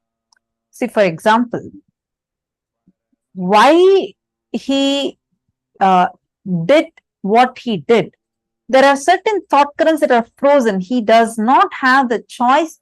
See, based on what are we saying, something is right and something is wrong. It's based on our understanding. For example, we will also say, oh, then how is it right? We are saying Sargaloka, always Devatas can only choose right. Then how is it right that he's enjoying with all the Apsaras there? That is the right understand. Every loka has a certain flow of existence, which is called as Sanatana Dharma. In World Peace Day, Swamiji revealed this. Every loka, every element, every being has certain flow of existence as Paramashiva wants, as Paramashiva intended them to be when he created them. That is called as the Sanatana Dharma for that loka, which is very different from what it is for Bhuloka, which is very different. In Bhuloka itself, it's very different. For example,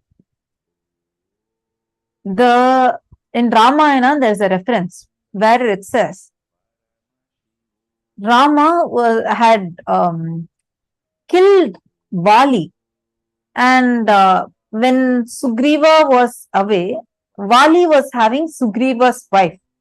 And then when Sugriva came back, then he took his wife back. If you look at it from the logic of human beings, the dharma for human beings, it's wrong. But as per the Vanara dharma, the Sanatana dharma, which is given for Vanaras, it is right. It is not wrong for a Rakshasa which is Ravana, to kidnap and marry Sita. It's not wrong according to the Rakshasa dharma, the code of conduct which is there for the Rakshasas. They can marry someone only whom they win in a battle, which is not the same for Manushya dharma. It's completely different. I know what we are discussing right now, these are all not anything people can understand with binary logic. It requires a lot more listening and a lot more depth and understanding. Like, unless we already are initiated by Swamiji and have the multidimensional thinking awakened in us, it's very difficult to cognize this. The Sanatana Dharma for human beings, for Vanaras, for Rakshasas, everything, even within Bhuloka, it's different. So, the understanding of what is right, what is wrong is very different. We need to understand it contextually. So, for right now, let's just understand this much, because that is why Rama cannot kill Ravana just because he kidnapped Sita. You're understanding? This very, very, very, very different. Aya has also posted, very true, Ma. These questions are what people asked me when I was talking about Hinduism. I didn't have answer. No problem. I really appreciate your sincere participation. I also do see that you're clicking. See, when I was explaining, you were clicking with it. So I do know that being initiated by Swamiji, you are already having the multidimensional thinking awaken, which is why you're able to grasp all these, the understanding. So I was just telling, so we understand that we need to answer it contextually. So if you just study the story and look at it from the context that Devatas can only decide what is right, you'll be able to get the answer for it based on the context that is there in the story. Question. Ma Nithyananda Jnana Yogini is asking, Ma, which is the biggest universe in the cosmos? It is Maharloka. Maharloka is the largest universe. And where do the 9 planets exist? In what lokas? Navagrahas are energies. Navagrahas are not the 9 lokas you see in Bhuloka. It's not that, Mercury, Venus, Earth, Mars, Jupiter is all 9 lokas. No. The Navagrahas are the 9 energies, the cosmic forms. Each of them have their designated places of existence. They exist in Swargaloka, some exist in Kailasa. Each of them have their designated places of existence. So the 9 planets exist in their respective this thing as energies. Their energies, like what do we say? Like for example, in planet Earth, one of you had asked about the Buddhist place. Right, I forget the name. Yes, Ma Xiangmi Xi had asked also something similar. She said, if I held Rudraksha, can I in my afterlife choose to go to the Buddhist Shukhavati apart from Kailasa? Listen very carefully, Ma. Xiangmi Xi and Ma Jnana Yogini. Similar answers for both. In in the Bhuloka, planet Earth, certain places are portals to parallel universes, like shortcuts. For example, Swamiji says Shangri-La is true. Shangri-La exists. Shangri-La is one of the portals to parallel universes. Kailasa, we all Hindus go to a place called Kailasa, right? We all like Mount Kailash, correct? So, Mount Kailash is a physical place that exists, but Mount Kailash is not where Paramashiva lives. Mount Kailash is a portal to the parallel universe. Like, for example, if you go to Mount Kailasa and if Paramashiva chooses to allow you, that portal opens up to the Mahakailasa, where you can straight go to Paramashiva and see the Kailasa, have the darshan of Kailasa. So, each place is a portal to a certain parallel universe. For example, if you go to Venkatachalam, Tirupati, you literally like a wormhole will open up for you to go to Vaikunta. So each of them exists and acts as an airport for you to travel to a certain lokas. Shangri-La exists, Tapovan exists. Each of them are only a portal to the parallel universes. So the place Sukhavati is the portal to the parallel universes. So you can go, you don't even need to wait for afterlife. If you're intense in this life to connect and experience oneness with the cosmos, you can go experience that place and it will open up only to the people who are ready to travel. Like even now, thousands of pilgrims go to Amarnath, Kedarnath, thousands of people go to places like Kailash, Mount Kailash. But not everyone have the physical darshan of Paramashiva. Only those who are mature enough, who qualify for that, for them Paramashiva will open up that plains. Okay, and then go ahead. Sorry, Akash Geronimus has asked, how many miles is 1 yojana? Approximately equal to 8 miles. It's 8 miles is the approximate value. Okay, I think a lot of questions. I think a lot of questions have come. We are trying to do our best to answer them as much as possible. Ma Isk also has asked a question: where we start when we assume human body? Are we ascending from lower lokas to higher lokas? What does determine to be able to ascend? Is there a guru in every loka? And how they got the higher lokas? By being in this loka before, or just manifested in that particular higher loka. Okay, so there are many questions. First, we'll take a few minutes. We are going to project a table, seeing which first you'll understand the thought currents that you need to have. This will also answer, I see one of the Chinese male participants, the name is in Chinese. You're asking what can we do with the knowledge of these lokas and how to make it stronger. This table, this particular table we're showing you right now, will help you a lot in this. Take a few minutes and note down this table. This will show you each loka, what is a thought current and who lives in those lokas.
Here you all can see clearly each loka, what are the existence, what is the inner space you need to have for you to exist in each of these lokas.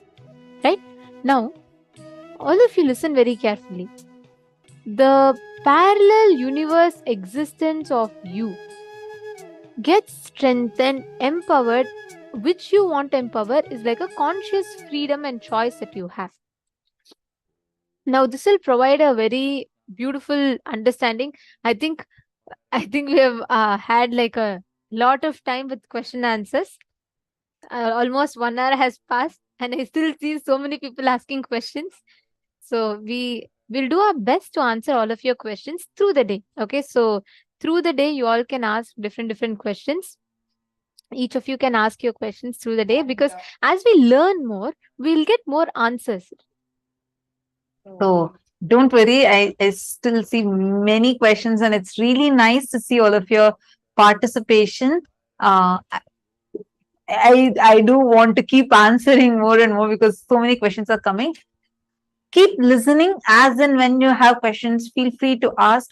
And after the session, also, if you still have the same question, you can top up your question.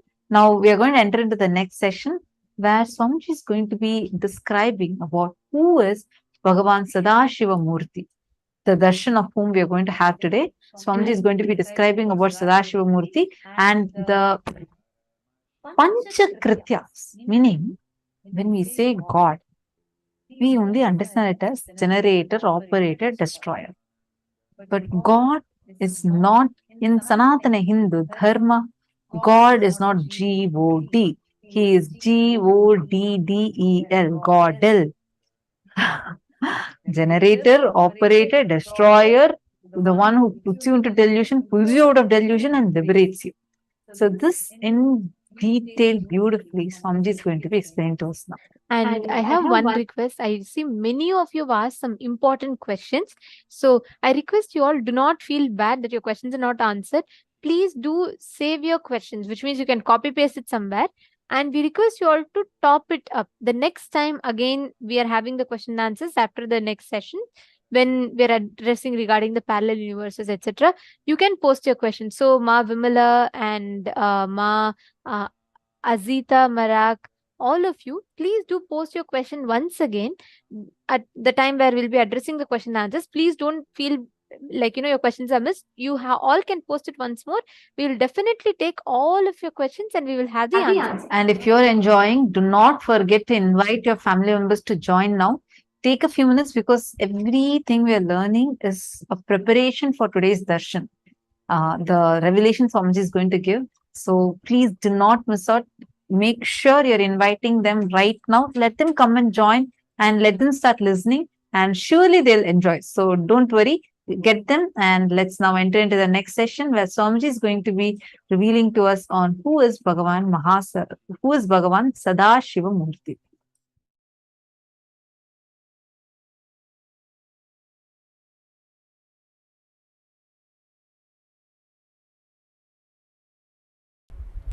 Without realizing your astitva, perception is incomplete expression of the experience. More you start seeing beyond perception, more of the existential physics is understood by you. Understand? The physics of perceived is energy cannot be created or destroyed. Physics of the physics is energy can be created, manifested, transformed, interchanged, maintained, destroyed, withdrawn. Creation is different, generation is different. For generation, you need some raw material. For creation, you don't need. Srishti, Icha Matra Srishti. Without even having Sangalpa or Icha as the source material. Manifestation. with or without or no reason. It can be generated, created, manifested in any quantity and quality, maintained, sustained, interchanged, transformed, transferred, played with, hidden, stored, covered, withdrawn, destroyed, can be made to disappear without even the trace that it existed.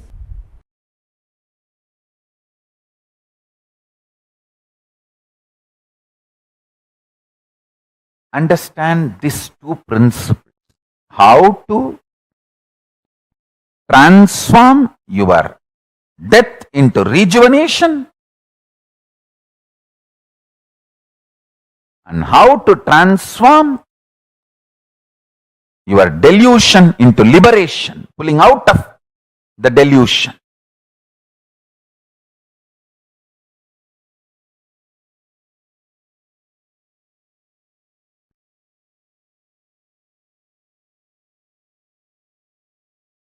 The fear of death is an unusual, abnormal, irrational fear of personally dying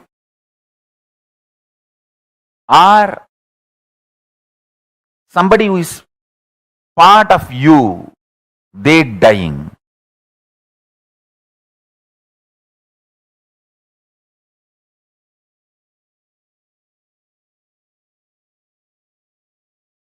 Understand this too, you will realize your Sadashivatva. Creation, sustenance, rejuvenation, getting out of delusion and liberation. Srishti, Sthiti, Samhara, Trobhava, Anugraha. All these five will become your powers. You will manifest Sadashivatva. You will manifest these 5 dimensions, 5 phases, PHASES of you, your existence.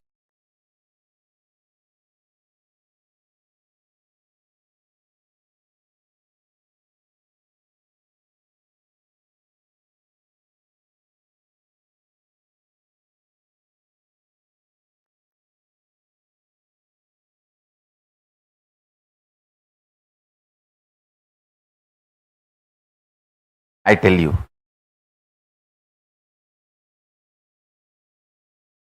when you get out of delusion, which you created, see, when you create, oh, this is difficult, this is bad, this is wrong, I can't, and made small mole into mountain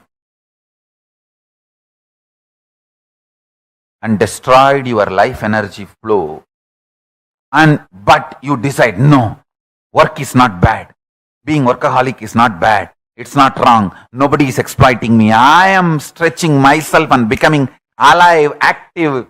By working, nobody died.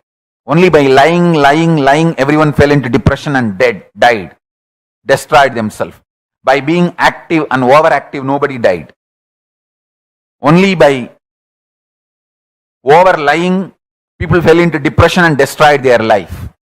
When you realize and go on declaring, hey, I'm working, it is good, it is life positive, and get out of that laziness even once, you will gain so much confidence to declare the highest realities of you and stand up to it.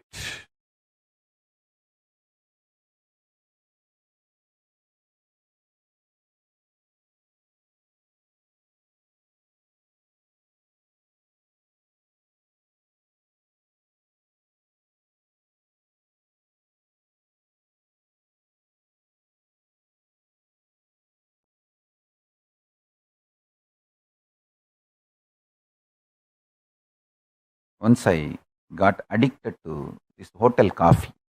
In Tiruvannamala, there is a hotel, Udupi Hotel. My guru, Raghupati Yogi, used to take me every day, morning, and give me that coffee and take me for the yoga. I got addicted. And morning when I get up and come with my guru, first thing I'll say, get me coffee, I'll tell. After a few days, I myself understood I am becoming addicted. Then I asked him that how to get out of this. He said, just go and tell 3 people that I hate coffee, I don't want to drink coffee anymore. To my mother, to his wife, my guru's Raghupati Yogi's wife, and Udupi Hotel owner. All 3. Only these 3 will give coffee for me. He told me, go and tell all these 3 people that you hate coffee and you don't like coffee, you don't want coffee, it's bad. I did it. I saw all 3 stopped giving me. In 2-3 days, I even forgot coffee. Listen, really this happened. When I started declaring, telling, first time when I told my mother I hate coffee, I don't like coffee, neither she believed nor I believed. But second time when I went and told my guru's wife, she thought maybe I am a little cranky and my mood is not good. Or her husband would have told me to do this because she knows all the trick. Even if you are a great enlightened Siddha, your wife knows all your tricks. You are not beyond your wife. Your wife is the bigger Siddha, bigger person than all your enlightenment. And she knows all his tricks, all his techniques, all his methods. So she thought maybe he only told him to do this. That time when I went and declared to that hotel owner, Udupi Hotel owner, I also started believing and he also started believing. I tell you, that's all.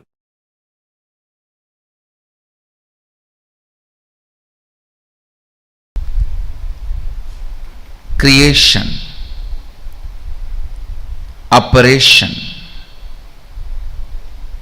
rejuvenation, delusion, liberation. Please understand, Supreme cannot be just God, generator, operator, destroyer.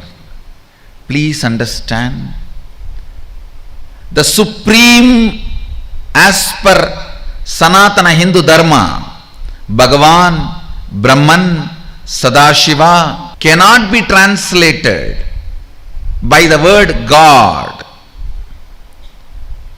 The Western definition of God is generator, operator, destroyer. Only 3 aspects. The Hindu understanding of supreme reality is generator, operator, destroyer, deluder, and liberator. The major 2 aspects of life unfortunately was never grasped anywhere else other than this Saraswati Ganges civilization. Only the Saraswati Ganges civilization understood the world beyond seen. If you don't understand delusion, you can't understand beyond the 4 dimensions. You can't understand reality in its completion. God is not Sadashiva. Maybe I can contribute a new word, Godel. Godel. So Godel should be the word, not God. God is not Sadashiva. Sadashiva, Brahman, Bhagavān, all these words used in the Brahman used in Upanishad, Bhagavān used in Puranas, Sadashiva used in Agamas cannot be translated as God, God, used in Western theologies. Understand?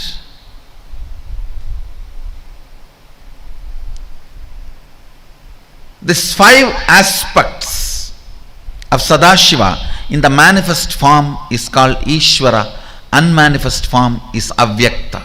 Even this 5 is only the manifest form of Godel, Sadashiva.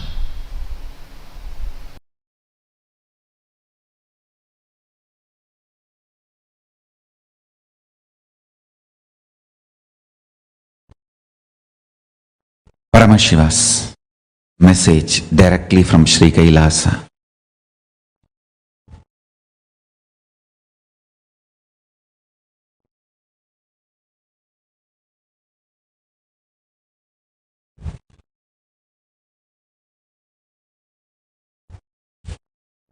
Existence of Ishwaratva is nothing but the decision to own up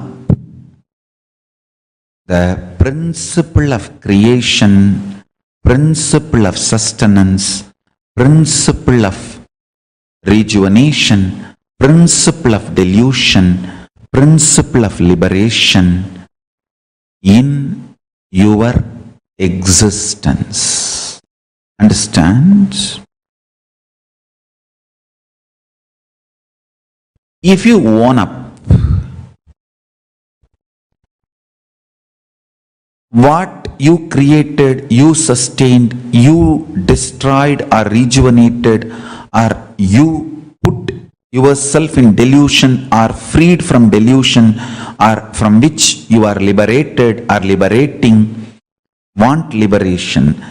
If you own up these 5 principles of your life, you become Ishvara for you.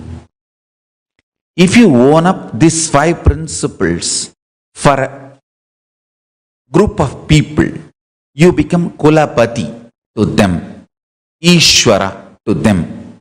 If you own up for a large number of people, you become Mandaleshwara. If you own up the same 5 principles for a Mahamandala, you become Mahamandaleshwara. If you own up these 5 principles for the whole universe, you become Ishvara of Brahmanda. That's all. Principle of existence of Ishvara.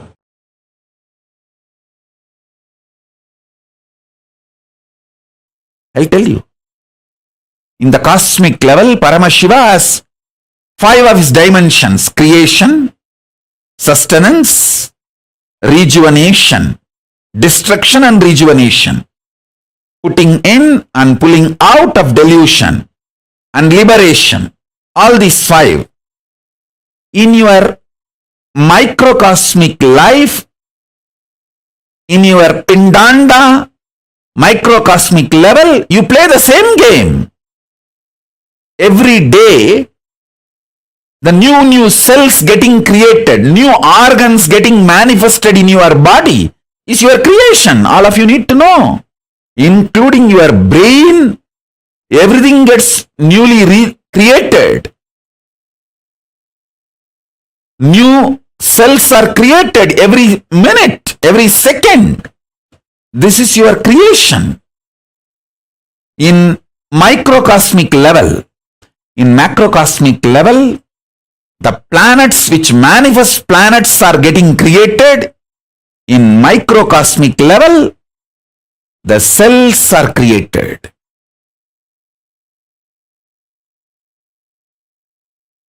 In the macrocosmic level, whatever is created is continuously getting sustained in microcosmic level. The body you create is getting sustained.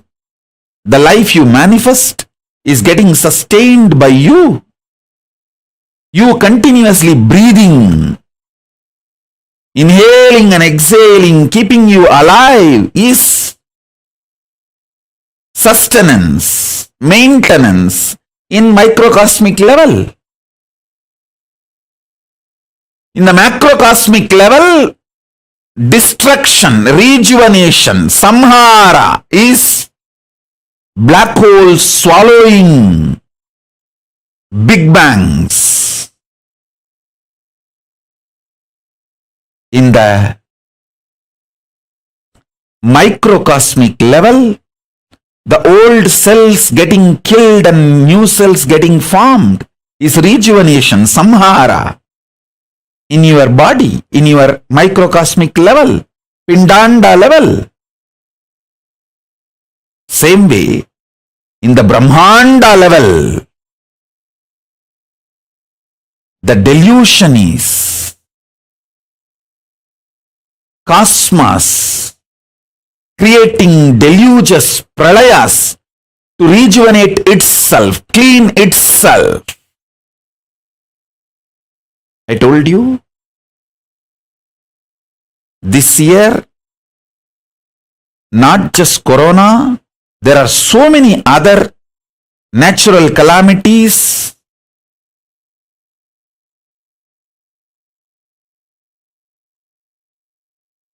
To clean the collective negativity will happen. This deluge, pralaya, will clean up a lot of collective negativity. You can see the heat wave all over the world. All the Panchabhutas playing and aligning itself. In the cosmic level, this is the delusion, throbhava going on. In the macrocosm, pindanda level, you forgetting your existence as Paramashiva, higher reality, falling into the nightmares and going through, is the small scale throbhava. Delusion in the pindanda, microcosmic level you go through. In the cosmic level, Brahmanda level, liberation, anugraha is Paramashiva himself manifesting as this Nijavadara Nithyananda and making this Kailasa happen.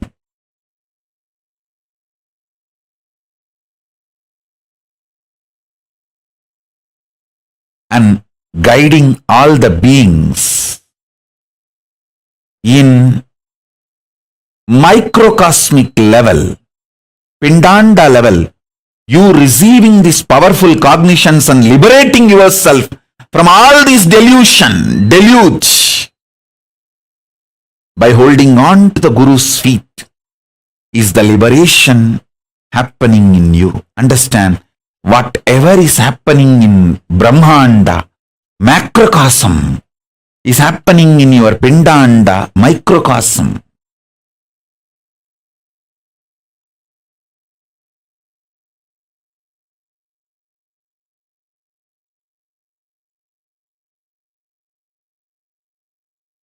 So don't worry about your delusions.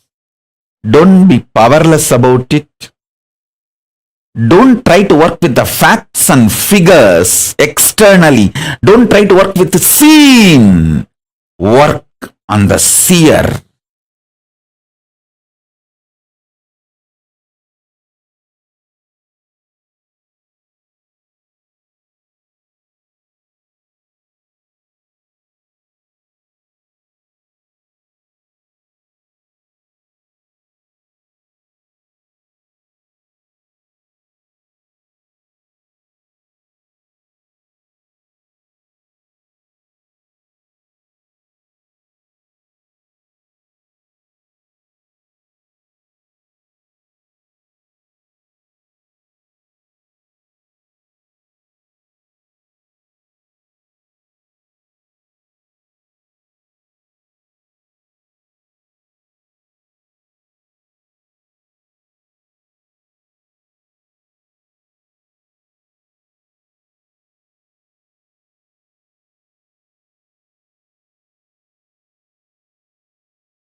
Nithyanandam.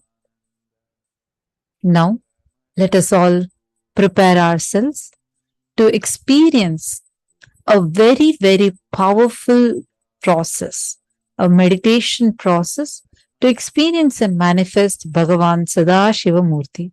Swamiji himself is now going to be conducting this process for us. Please sit straight, and Swamiji is going to be chanting the mantra of each of the faces of Bhagavān Sadashiva Murti, and we were going to be experiencing those dimensions in us.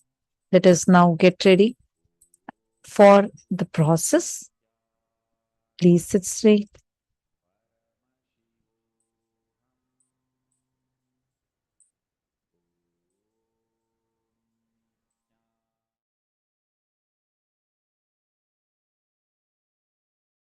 Just listen to this powerful cognition. Paramashiva exists with an individual, independent identity with unimaginable form, formlessness, and the pure beauty. He manifests as Mahasadashiva and Sadashiva and Tatpurusha, Ishana, Agora, Satyojata, Vamadeva Murtis. In that forms also he manifests. Pray to each one of them. Connect with each one of them. And I commit with you. They have blessed. I tell you the truth. They have blessed me. And they have authorized me to share the knowledge about them and introduce them to all of you and initiate all of you into the connection with them. So now, I am directly connecting all of you with them, one by one. First, I'll start with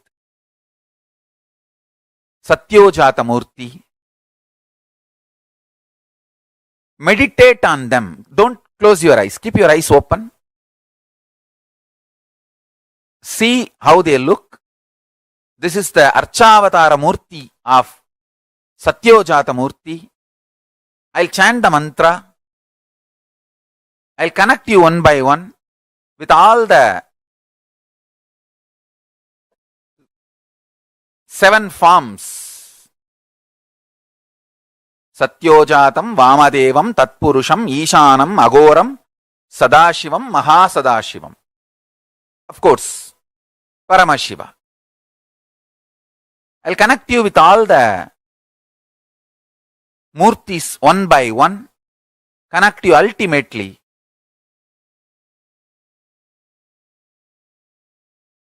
with Paramashiva.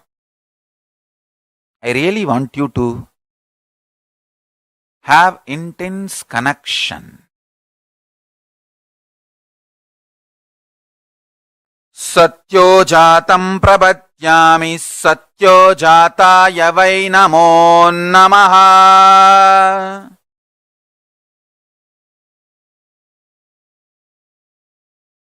Satyojatam prabhatyami satyojataya vai namo namaha.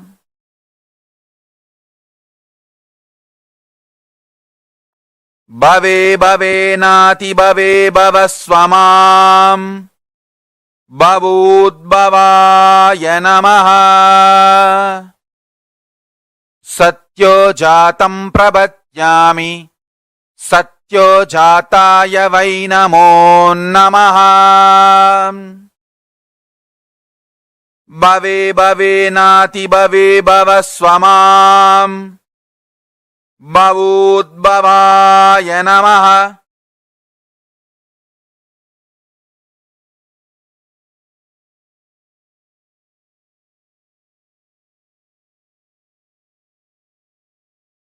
Satyojatam prabhatyami satyojataya vai namo namaha.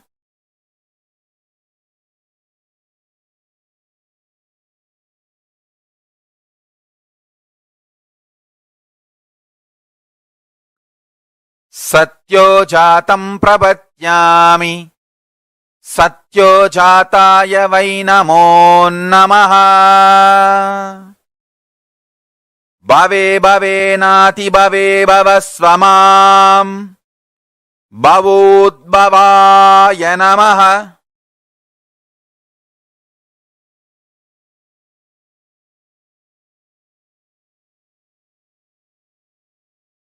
देवाय नमो ज्येष्ठाय नमः श्रेष्ठाय नमो रुद्राय नमः कालाय नमः कलविकरणाय नमो बलाय नमो बलविकरणाय नमो बलप्रमथनाय नमः सर्वभूतदमनाय नमो मनोन्मनाय नमः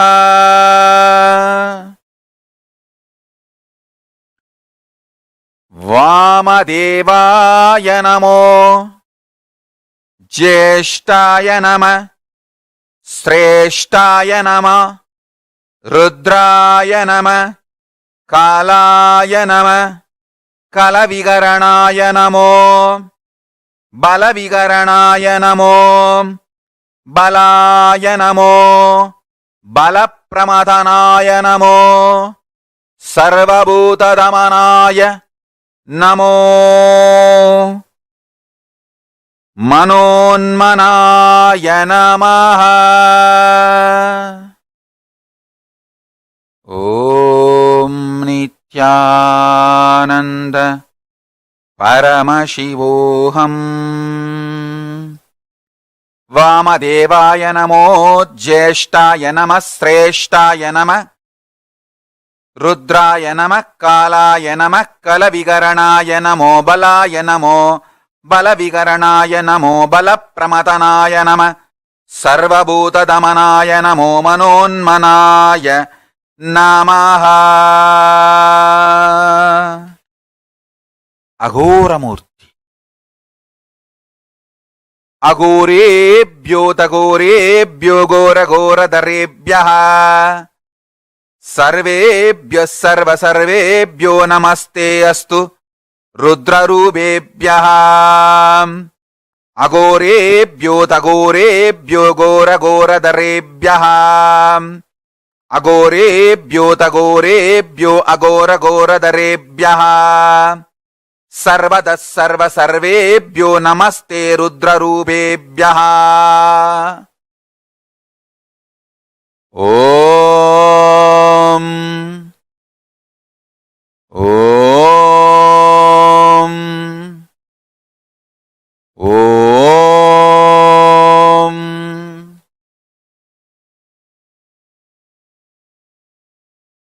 अघोरेभ्यो तघोरेभ्यो अघोरघोरधरेभ्यः सर्वतः सर्वसर्वेभ्यो नमस्ते रुद्ररूपेभ्यः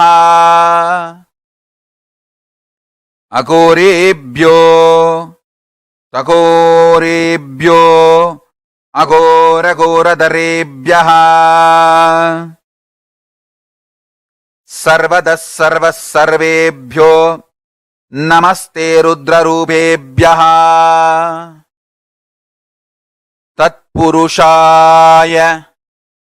तत्पुरुषाय विद्महे महादेवाय धीमहि तन्नो रुद्र प्रचोदयात् तत्पुरुषाय विद्महे महादेवाय धीमहि तन्नो रुद्र प्रचोदयात्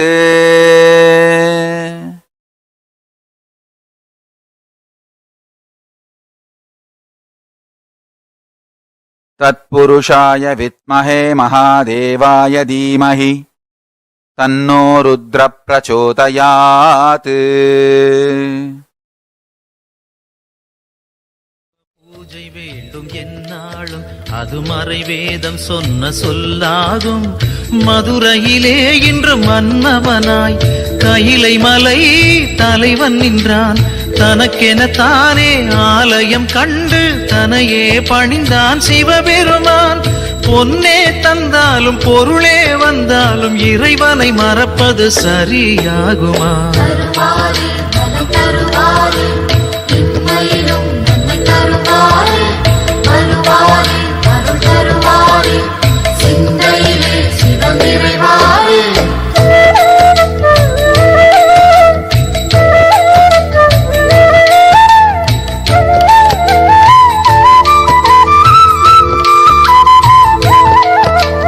நடுவூரில் நின்ற ஒரு தெய்வம், அது நலம் வாழ வைக்கும் சிவரூபம்.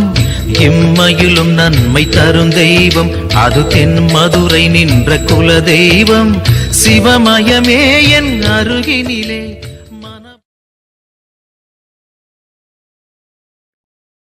ஈசானः சர்வவித்யானாம் ஈஸ்வரः சர்வபூதானாம் ब्रह्माधिपति ब्रह्मणोऽधिपति ब्रह्मा शिवो मे अस्तु सदाशिवो। ईशानः सर्वविद्यानाम् ईश्वरः सर्वभूतानाम् ब्रह्माधिपति ब्रह्मणोऽधिपति ब्रह्मा शिवो मे अस्तु स एव सदाशिव ॐ सदाशिव ॐ सदाशिव ॐ।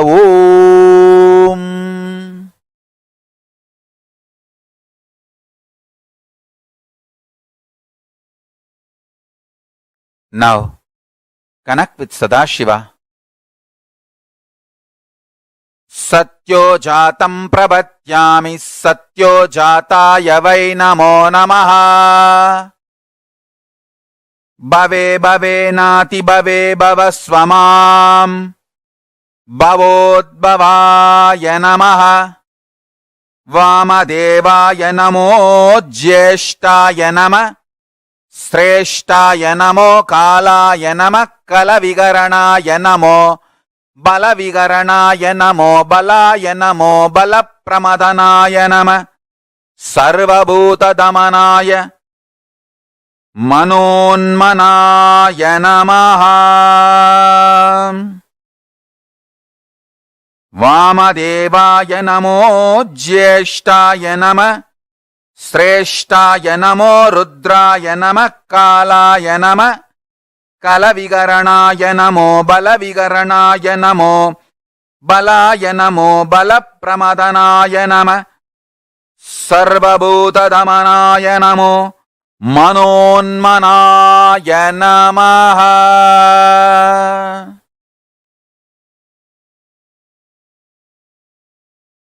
अघोरेभ्योऽतघोरेभ्यो घोरघोरतरेभ्यः सर्वेभ्यो सर्वसर्वेभ्यो नमस्ते अस्तु रुद्ररूपेभ्यः। तत्पुरुषाय विद्महे महादेवाय धीमहि तन्नो रुद्र प्रचोदयात्।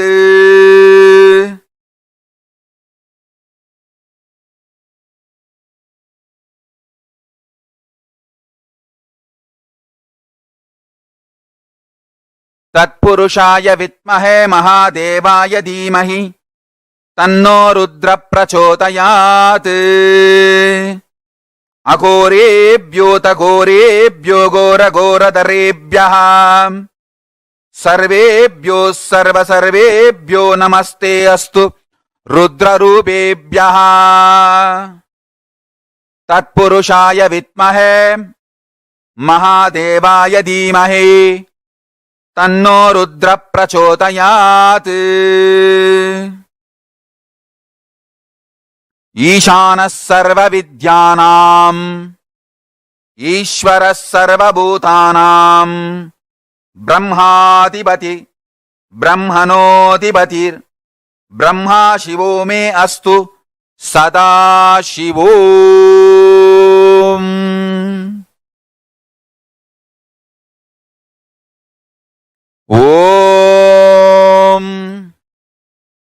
Om.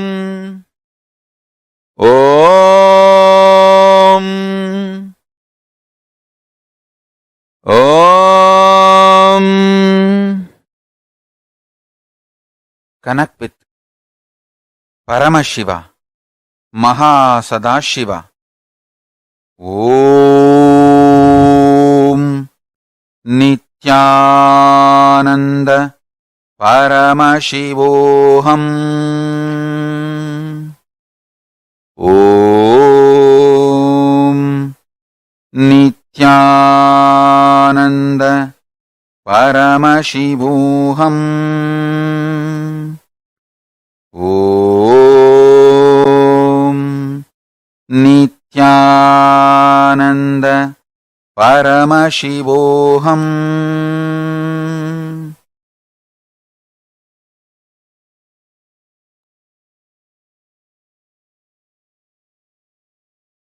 Shrunuta brahmanas sarve guhyat guhyataram param.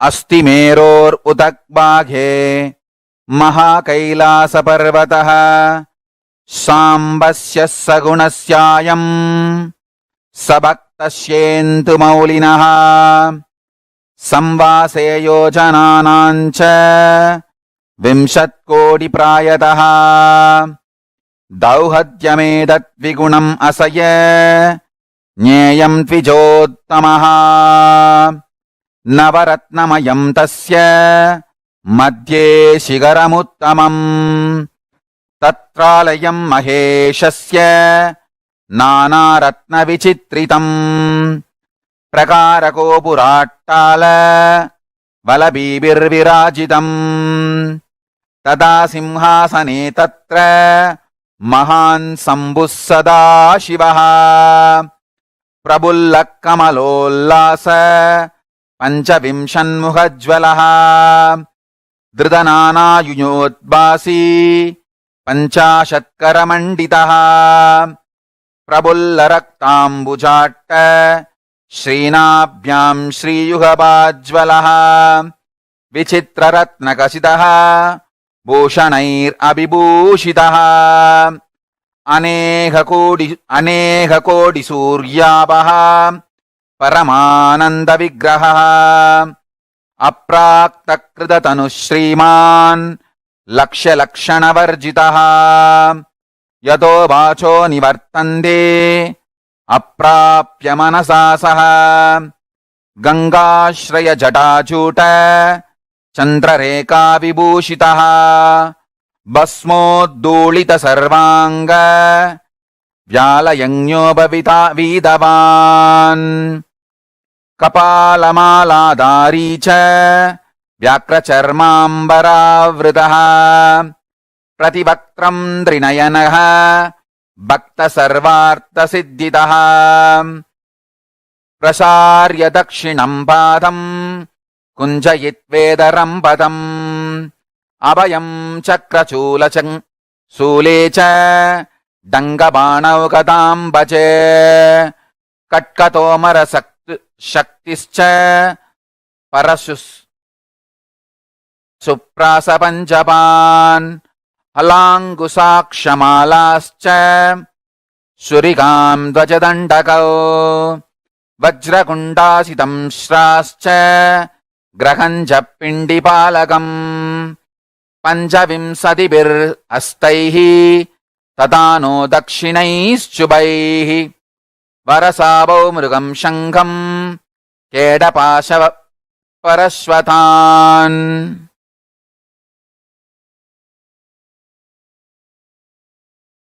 मुत्करं डमरुं गण्डां रुद्रवीणां च पुस्तकम् कपालमुण्डकट्वाङ्ग कुशुण्डीपरिधानभिः बालं भट्टसंवेत्रं कमण्डलूहुदासनौ कर्तरीं मुसलं पिच्छं पिप्रत्वामैस्तथा करैः महान् सदाशिवस्योऽयं Rajati tatra parvati.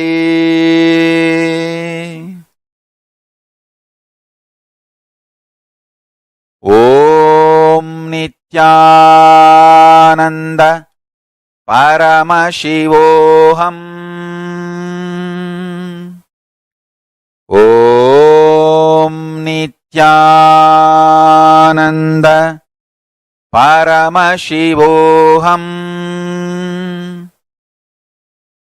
Om Nithyananda Paramashivoham.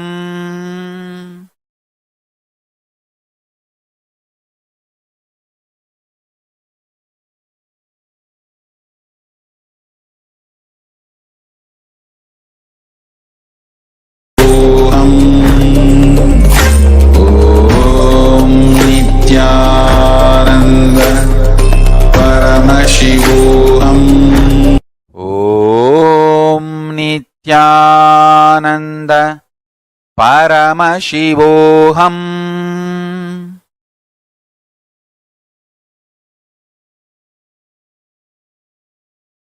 Om Nithyananda Paramashivoham.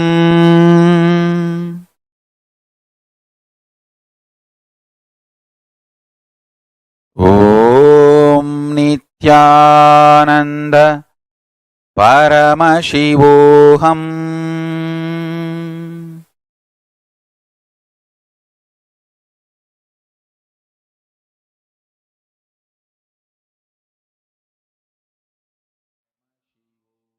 Sadashiva is the manifestation of Paramashiva through which he performs the Panchakrityas of the cosmos. Swamiji very beautifully revealed in this session, right? Satyojata, Vamadeva, Aghora, Ishana, and Tatpurusha. Each of these phases of Paramashiva performs the Panchakrityas. The Western concept of God, as Swamiji beautifully explained, is only generation, operation, and destruction. It ends with that. Because the idea, the conceptualization of God is very, very limited. And the existence in Hinduism, we have no gods, we have godels. Because godel, where the Srishti, Sthiti, Samhara, Throbhava, and Anugraha, all the five happens together. Are you all catching it?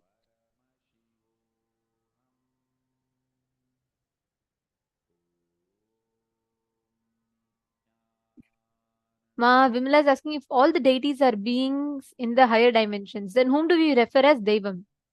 It's the same. See, Ma, for example, the being of Parandhama, the consciousness of Parandhama, through the being of Mahavishnu, embodies in the Nijavatara as Venkateshwara.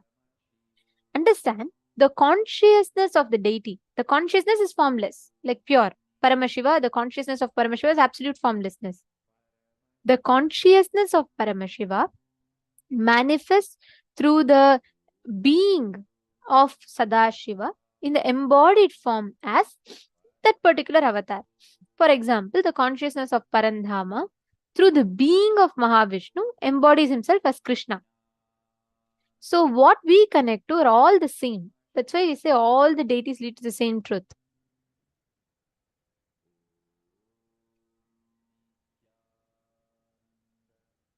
Okay. And understand, Sadashiva Murti is that form of Paramashiva through which he performs the Panchakrityas of the cosmos. The Srishti, Sthiti, Samhara, Throbhava, and Anugraha. All the five, the Panchakrityas put together, we experience the reality in front of us. Today, all of us are going to be having a very, very, very powerful initiation. Today, we all learned about parallel universe. We all learned about Sadashiva Murti. Please listen very carefully. Today, there's an exclusive, powerful process where you're going to be traveling to the parallel universe of Pitruloka and you will be meeting your ancestors. Any one of you looking to meet your ancestors, all of you, please bring the photo of your ancestors, anyone who's not in the body. Today we have along with this very special session with Swamiji, we have a very special initiation where you all will be meeting with your ancestors. So you can bring their photos. If any of your friends have, like, they have a near and dear one that they just recently they passed away and they're really missing, don't worry, invite them. And this powerful initiation today, they will literally be traveling to Janaloka. And remember, Janaloka is higher up, even above Swargaloka. So they're going to be going. So we're all going to be going to the second parallel universe, and we're going to be meeting our ancestors. Okay, now all of us learnt about Sadashiva Murti, correct? If you just cognize how you do the Srishti, Sthiti, Samhara, Throbhava, and Anugraha, you will understand the Sadashiva manifesting in you. Now, there's a very beautiful power we are all going to be manifesting. It's called the power of synesthesia. Understand, what does synesthesia mean? Synesthesia means where you use more than one sense to perceive the reality. Let's say, for example, now you're all seeing. You're perceiving me through two senses, correct? You're seeing and you're hearing. Now, you can listen very carefully. You can not just hear the sounds, you can also taste the sounds. You can taste the colors. This power of synesthesia is where you experience that whole completion and breakthrough, where you are able to see, feel, experience the different things through all your senses. For example, let's say I'm going to show you all what you're all going to be doing now is I'll be showing you all picture of some random different things. Like I'll zoom in one particular thing and I'll be showing you all. Okay, let's say for example, I zoom in the picture of a sugar cube, and I'm going to show you all that.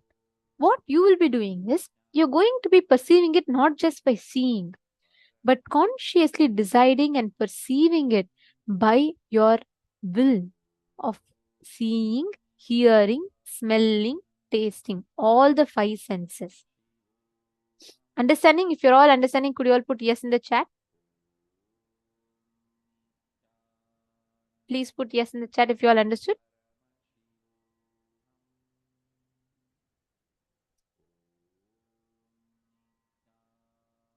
Perfect. Okay, great. Ma Virupaksha, I think you are saying no sound, ma. Everyone else is hearing, I guess. Is there some audio issue on your side? Could you check? Others are all hearing. Okay. All right. So now listen very carefully. You're going to just sit as Sadashiva. You're going to manifest the space of Sadashiva. Sit and intensely connect and manifest. Okay, ready? Shall we all start? I'm going to be projecting the first picture for all of you. You're all going to be connecting and identifying what exactly is this. You're going to be describing the smell, the taste of it, and if you touch it, how it will feel. All of this you all can type, scan through the third eye, and connect intensely, chant the Mahavakya. Nithyananda Paramashivoham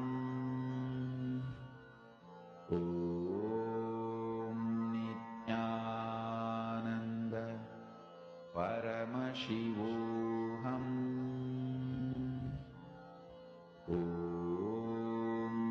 Nithyananda Paramashivoham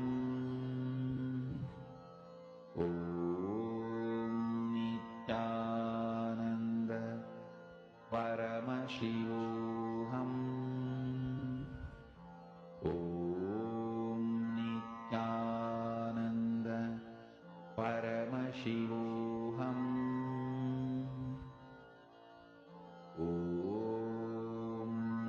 Nithyananda Paramashivoham